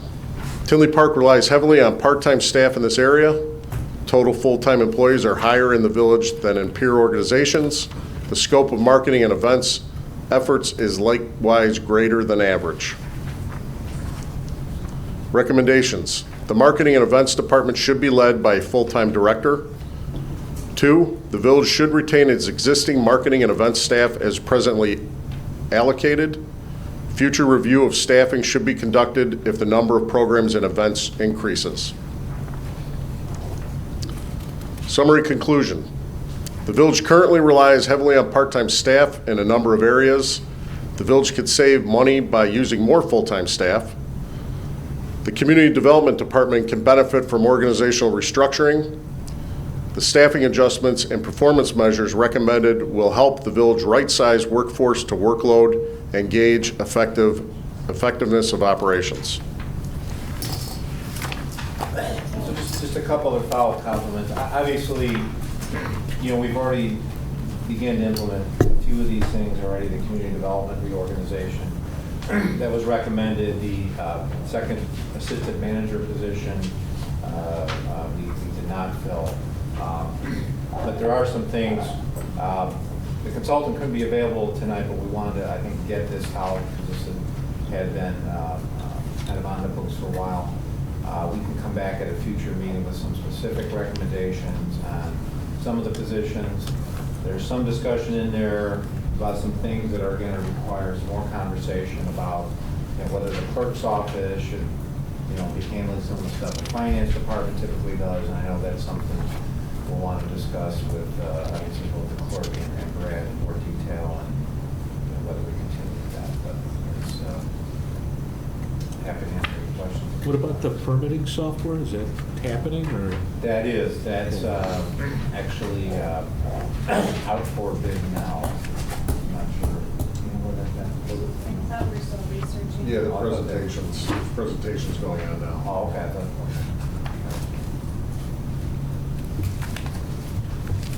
That's in the budget this year, so.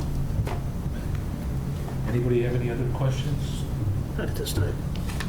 Not at this time.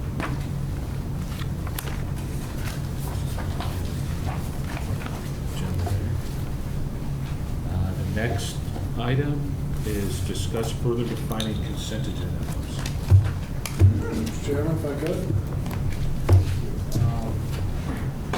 So as you know, a few meetings ago, we put together this current committee structure. We also made amendments to the village code talking about items that come out of your committees, ultimately heading to the consent agenda. I think if you've seen from your last couple of meetings, we've been kind of using a common sense policy. You know a consent agenda item when you see it. Probably a good idea to better define that. So if you remember how your ordinance works, you have consent agenda in the ordinance, and then it kind of lists what can be on there. You know what you see most of the time. It's raffles and block parties and appointments are on there, things like that. Some of the things you unanimously approve have been put on there. Always remember, though, when you're at your board meetings, anybody can pull anything off for any reason at all, okay? So always remember that. So what I thought about doing is, instead of kind of defining what a routine item is, I thought it might be easier to define what it's not. Because I don't think you go through every committee meeting, and then when you three are here, the next committee structures, there's so many different kinds of items you guys see tonight, just as we sat here tonight and are going through. So I think that's where I'd be leaning as a recommendation. Instead of trying to figure out every single thing what routine means, why don't we start with what we don't want to see on there? The first thing that pops in my head, contracts. Some contracts are going to be routine. I thought of a dollar figure. I don't know if you want to make 50,000, 20,000, something like that. So something to the effect of that we would make an amendment to say, as a consent agenda items, no contract that has a value of more than $50,000 can be placed on a consent agenda. I think that might be a start. I don't know, I haven't been able to come up with any more. I want to open up to you guys. Are there things that you don't want to see on the consent agendas? But I think that's a pretty good start, or else, we could probably sit here all night and figure like various kind of items that could be routine in one instance, and the next instance they're not. So I think my recommendation would be, let's talk about things that you don't want to see on. And that's where I'd start. You want, you don't want to see high-value contracts on a consent agenda. To me, high value is anything over than $50,000. Could be different for you guys, whatever that marker is, if you want to go that way. So that's kind of what I'm thinking right now. I mean, two things from my view on it. Now that I've been here enough and understand exactly kind of what is coming through, I think the view is that any one of us can pull something off. And I like that. And I mean, I know Mike, Mike pulled one off because he felt uncomfortable with it. I look at it as, number one, that would be good. Contracts, probably having a dollar figure, I think is a great idea, because then anything over whatever that dollar figure is, it has to come in. So I think that's, at least it's a start, from the view of what we're doing. I think all of us could probably figure out some things, but I think the approach you're taking is the right approach. What's not on, I agree, and maybe spell out any single number can withdraw. It doesn't have to be a quorum or anything. Any single member, anytime we don't need to codify that anymore. When we're up there, any of you can pull anything off, and you don't have to give a reason why you want to do it. And what's the time frame on that? Up until 24 hours, 48 hours before, just to be clear? Oh, no, when it's there on the consent, I mean, at the meeting, I guess that would be the time frame you can pull off. As far as when we're up here and, you guys are going, consent agenda items, I believe the mayor reads them, or the clerk reads them. Yep. And then I think the mayor opens up to you guys. Anyone want anything removed, you remove it, you vote on the rest of the item. So you can do it right up to that time, so, Yeah, now, if you're talking, how does something get to the consent agenda? Again, I know if you guys have seen, there's a lot that goes into putting your guys' agenda together. It starts well a week in advance and things like that. We're talking what gets there, what doesn't. I think that's what we're here for. We're trying to use, number one, if it comes out of your committee, it has to be unanimous. It has to be routine. Again, I don't have the definition of routine locked down. Where I'm at right now, I'm certainly be subject to change my mind out if you guys felt differently, but I think it's better to say, this is what we don't want to see out here, than trying to nail down every single type of item, because you guys get a ton of items, and they send it to me. So, and the one that the alarm bells going off are high value contracts. To me, high value is one, greater than $50,000. But the other thing I think it does, 30,000 or 10,000, whatever number you'd like. I think the other thing, Pat, that it gives us time with the other. Yeah, 10,000. Yeah, I think that's. 20,000 is the manager's authority. But the other thing it does do, it gives us time to really take time on the other items that we really, I think, are critical. Sure. You're right. I mean, and look, and there has to be a happy medium. You don't want your whole agenda being a consent agenda, then you've lost the purpose of it. But if you're only doing one or two items, then you might as well get rid of it anyway. So you're always seeking that happy medium. And I think it's been working, what we put on there, what we've been having. And if people don't have enough information, it's easily pulled off.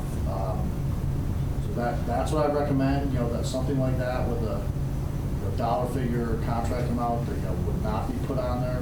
We could prepare that, at least we wouldn't put that on the consent agenda, I don't think. But for a first reading for you guys, if you're comfortable with that, I can move forward on that. So right now it says things that come out unanimously out of committees. Routine items. Unanimously voted out of committees.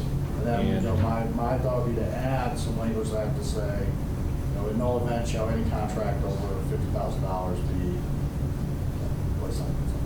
Maybe personnel, hires and fires. I also can, sometimes the committee appointments, it's been through a committee year. So the appointments, it says appointments on there now. That's been there for a long time. If you want to pick that out.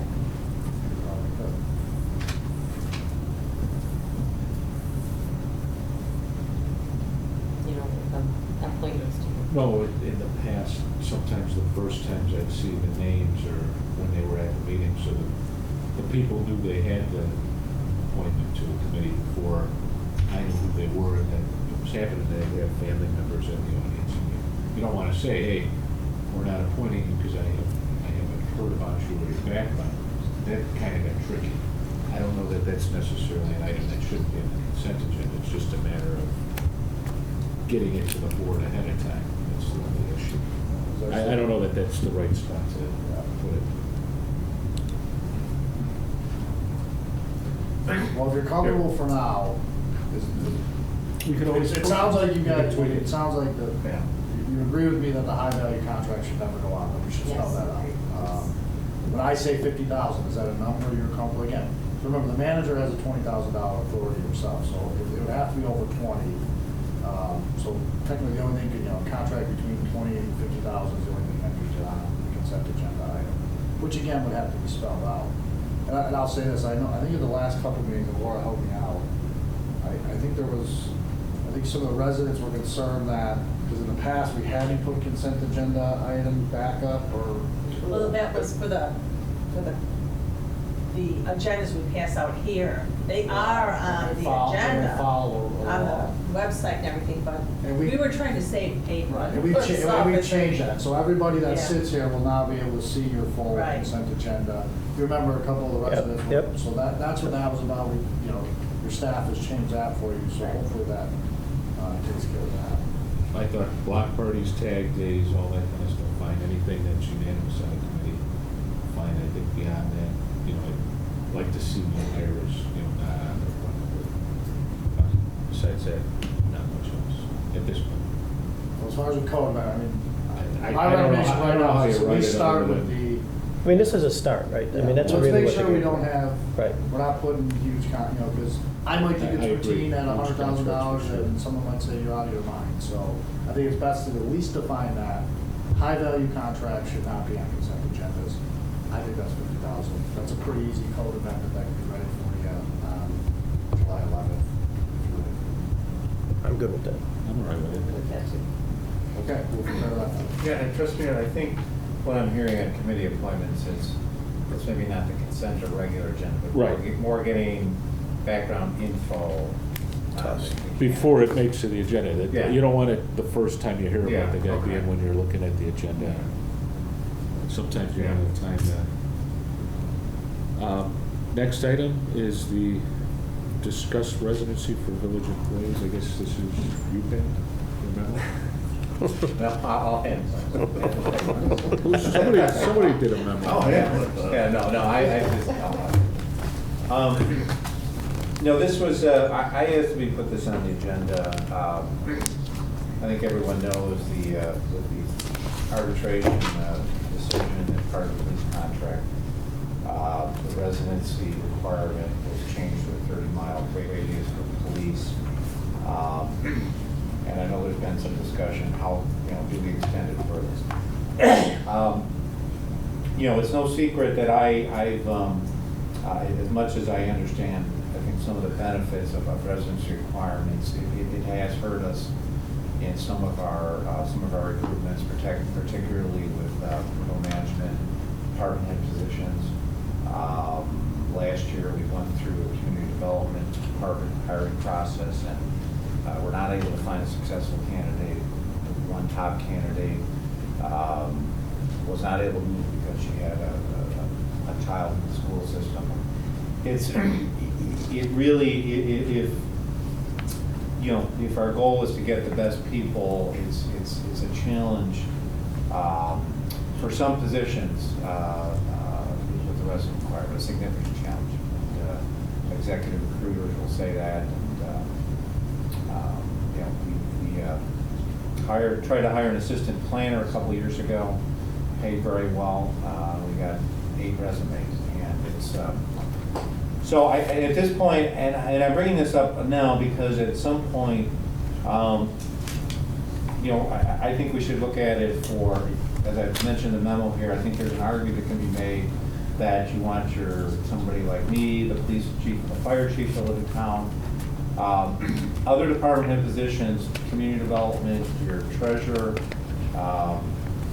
human resources, those are, I will tell you, even without residency requirements, recruiters will say nowadays those are very difficult positions to hire.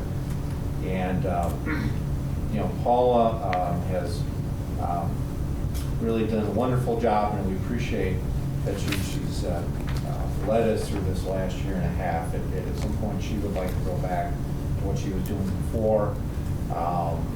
She's got some knee challenges that I know at some point we may not have her for several weeks, and that would be really hard to deal with right now. So I'm starting to, I'm raising the issue, like to get some feedback on where we go on this thing. Because I do think if we don't look at some of the other positions, we're gonna have some challenges. I can lead with this. My view is going to be different than I know the view of the village over the last X amount of years. I look at it as to get the quality of people into the village. It's a critical element that we were able to get who we think the best people are. The fact that they have to live in the village, I think, does affect us drastically based on the type of positions that we're looking for. I've had discussions with Dave on this since I became a trustee, and I view it as we really want our staff to be the best quality staff it could be. And I do think that the residency thing does hinder you from the type of people that you can bring in. So my view of it is, and I know we've had this discussion on other pieces of it, and I will take your views, professionally and understand why, but my view is I think if we really want to move Tinley Park forward, we have to be able to get the best people. And the people that are in these positions, I think, have to, we want the best quality. So that's my view from the residency piece. I don't care if it's 25 miles. I don't care if it's 10 miles. My view of it is that I think we put a limitation on it. We've talked about it before on the police issue, especially, and I remain a proponent for residency, especially for police. I think when you have a vested interest in what you're doing, it's not just a paycheck. That's a valuable thing. This is my town that I'm making decisions on, that I'm working for. I think it varies somewhat from position to position, and I believe, as do you, and I'm sure everybody, that attracting and retaining the highest quality people we can is important. However, they've got to be working from the right place, and they've got to be motivated, and sometimes having somebody who's working from the right place has more value than the other. So maybe we look at special allowances for certain positions that are difficult to recruit and retain. Like I say, for police, I'm absolutely against it. For the manager position, I'd be against it. Fire chief, I'd be against it. Maybe if we look at something that we really just can't get quality people that are residing, I might consider it. But for me, I'd still like the residency with the allowances for certain spots. I would like anyone to live wherever they want, as long as we have high quality people for the job. Period. I don't want to see any more contracted double, like what we call agency people. As a nurse, they're making double salaries to work here because we can't find somebody to make it a regular gainfully employed wage. The GIS people, you're paying more money for their salaries monthly because they are not permanent employees here. So I would rather open it up to people who are qualified and get rid of extra curricular payments on extra people. The other part we have to kind of have consideration for is we have a pay study, and we have staffing level studies here that basically say that we're going to hold people accountable to fill positions and fill them within a certain time frame is one of the ideas that comes out of that. That makes it a lot harder if we have to, really go out to a market of a small group of people that we're then recommended.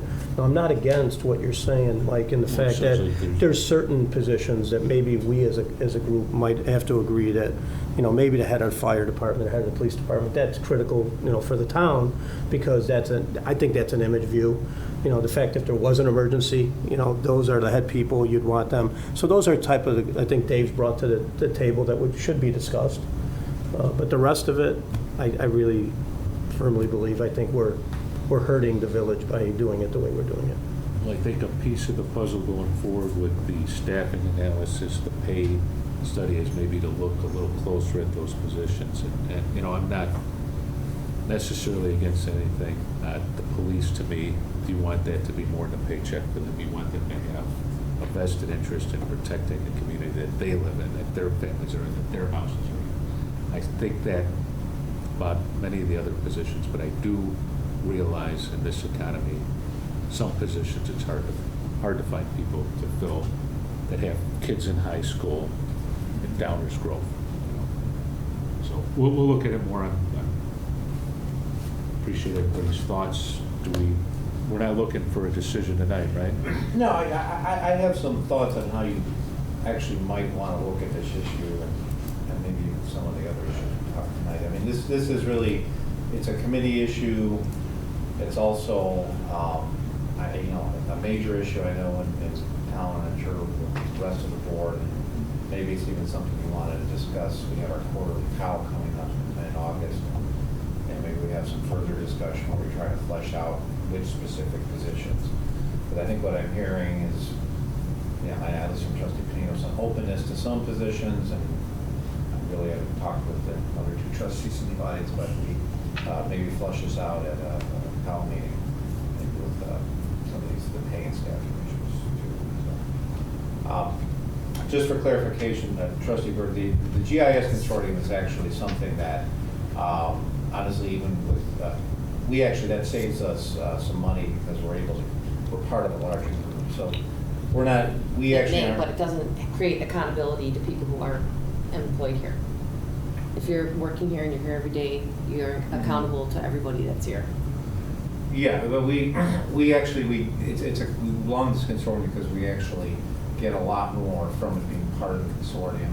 I'm not sure, even if we didn't have residents, that I would recommend hiring our own person, which would be more expensive. We can have, I mean, that's discussion for another day. Right as we start getting into these positions, and if we're going to make allowances and the other related issues. I mean, I think we're all on the same page that we want the best team, and we want to make sure that they're appreciated and compensated properly.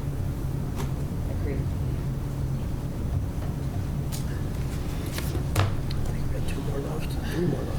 Discuss release of real estate. I think this came from Brad, the memo? It did, but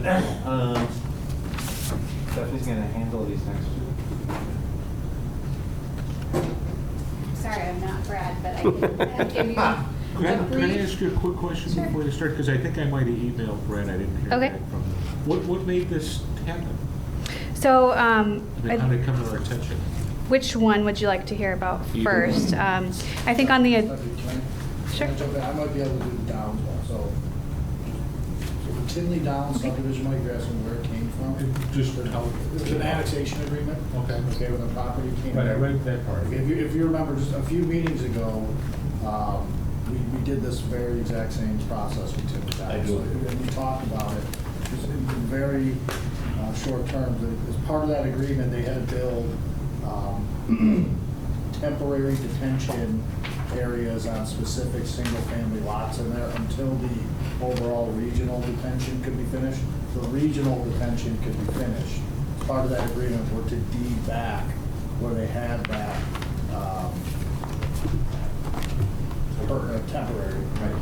temporary detention facility. So this is another one of those for the Downs.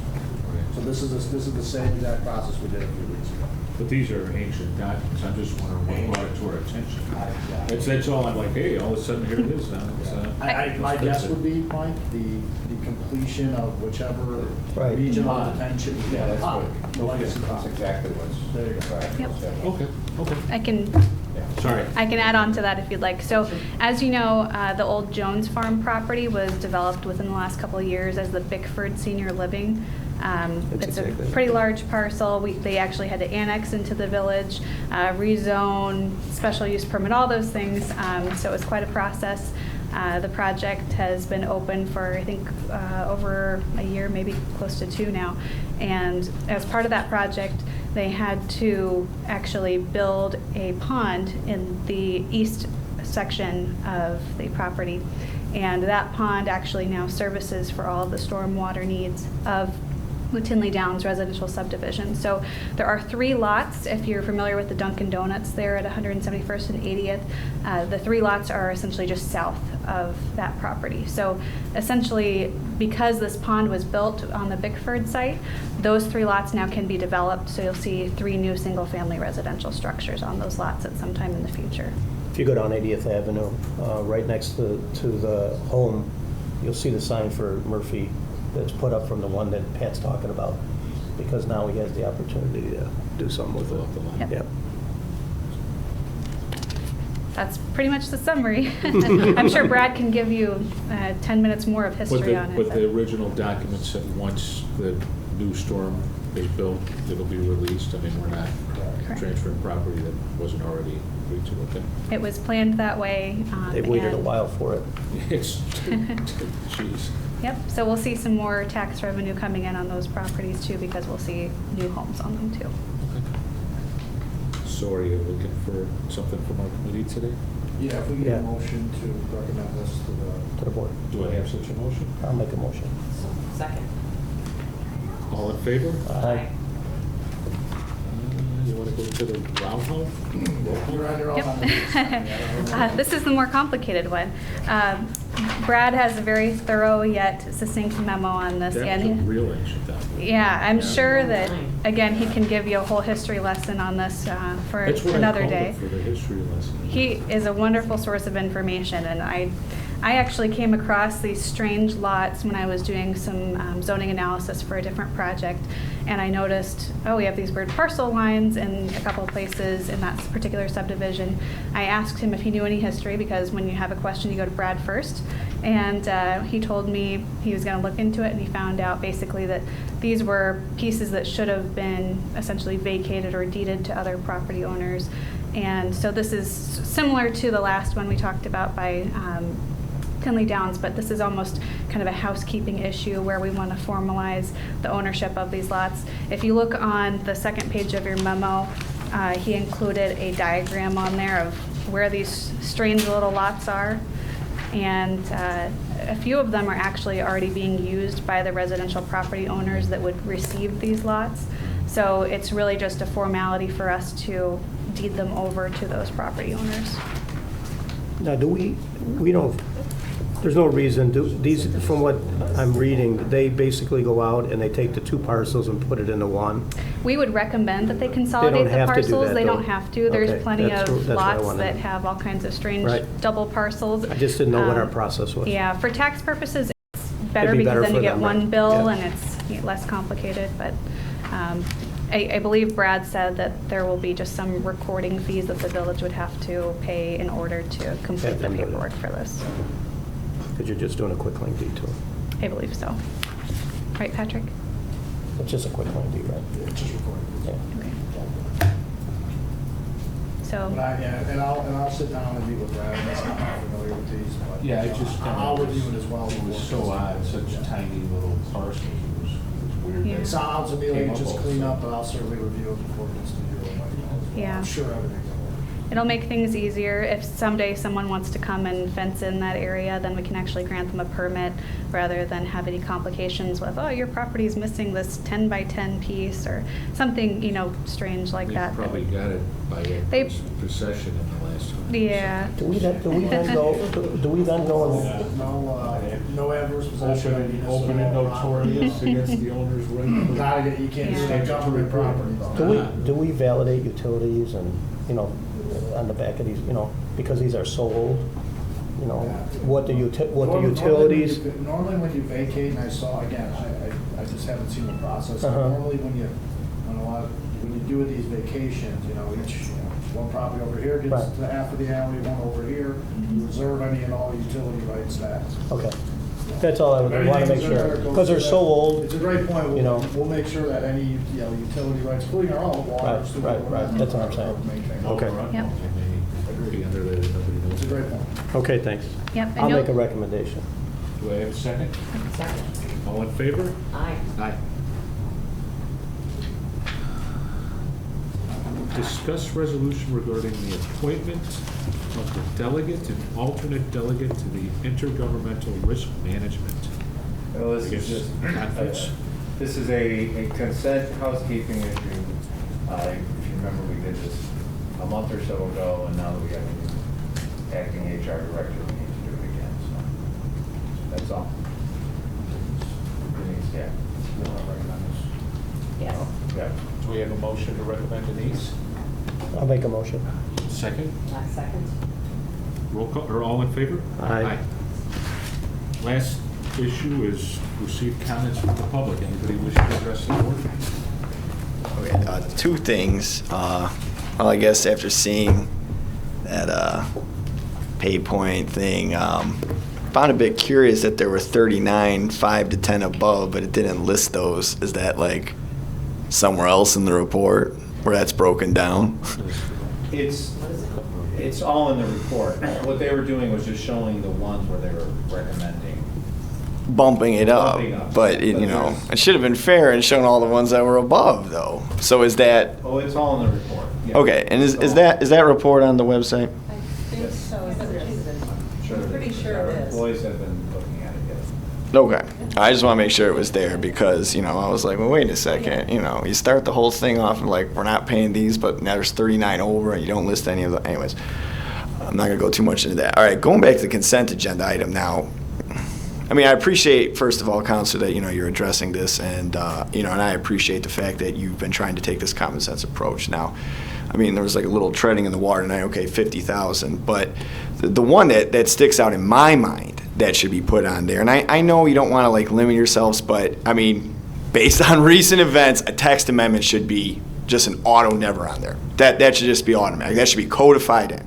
There is no way, a text amendment, considering, again, recent events, should ever be in any position. I would certainly hope that any trustee would, in fact, pull it if such a thing happened. But, I mean, anything that changes the code, which could cause issues, definitely should be looked at by the full board and discussed as such. That's just my 2 cents. In regards to, and you had touched on it, on the process of, and it is kind of like a fuzzy thing. I know that you're involved with it, making the agenda and what goes on and appointments and whatnot and finding out about, I know that you brought that up tonight. I know that Trustee Glotz is, in particular with the consent agenda item that he pulled in regards to the village engineer, things like that.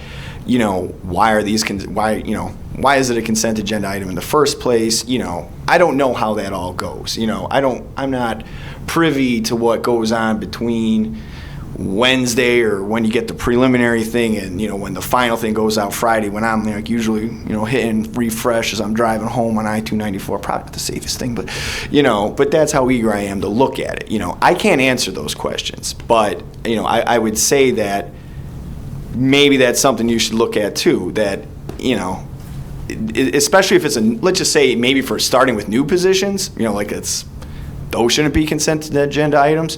If it's like a regular appointment, okay, it's an established thing. Okay, you guys were talking about the IT manager tonight. That should not be a consent agenda item. That should be something that should be discussed with the full thing. This is a brand new position. Let's talk this over. I actually have some questions on it now that I'm bringing it up. Sorry, I freestyled this. I noticed that they said manager. That was good. And because I'm like, you don't need a director for 3 people because that's what you have right now, correct? So is that going to be, now is that, is the matrix study online? Yes. Yeah. Okay. I don't think these positions are necessarily going to be happening. These are just things. I know. I'm just, but I'm just making it as an example and as a point. You had I understand it was addressed to Public Works getting an engineer, but the fact of the matter that, a full-time position that's brand new to the village got put on the consent agenda item. Trustee Glotz tried to pull it to get some more information, to see, background on it, what the money was, et cetera, et cetera. Those should not be consent agenda items because of, again, it's a new position. It should be discussed by the full board. Those are just what I would add for now, freestyling off my head, to be consideration to further defining what is and is not a normal item for the consent agenda. Thank you. Did you not say that at the personnel or no? It's been on there for a long time, so we talked, you can amend it on the dais. Right. and I'm sorry to come up here because I know it's late, but I feel like if I don't come to these meetings, I may not get to speak at all, because that is my issue with this consent agenda is I don't get to speak. So I just want you to take that into consideration when you're putting things on that consent agenda. You're taking your residents' voice. So we don't get any comment before you get to vote, and I don't like that. But on the study, I did actually go through that, and I hope, because it seems like we bring a lot of consultants in that do have a lot of great ideas, and then I don't know what happens to them because they don't come about. But there's like the 360. I mean, those are things that are probably standard in outside of, you know, they're great things. They help people to know where they're supposed to go. And then when they're talking about the internal audit position, I think that's the biggest problem. I mean, it doesn't seem like you guys have a lot of procedures and policies in place because things would be easily managed. And when you don't have them, I think is what we saw last year, things going on. And I think people don't know then what people are really worth. I think it's just a really good thing. And I thought the study was great and what they're proposing. I just hope you guys do something with it. Thanks. Thank you. Thank you. If no one else wishes to address the board, do I have a motion to adjourn the meeting? I'll make a motion. Second. All in favor? All right.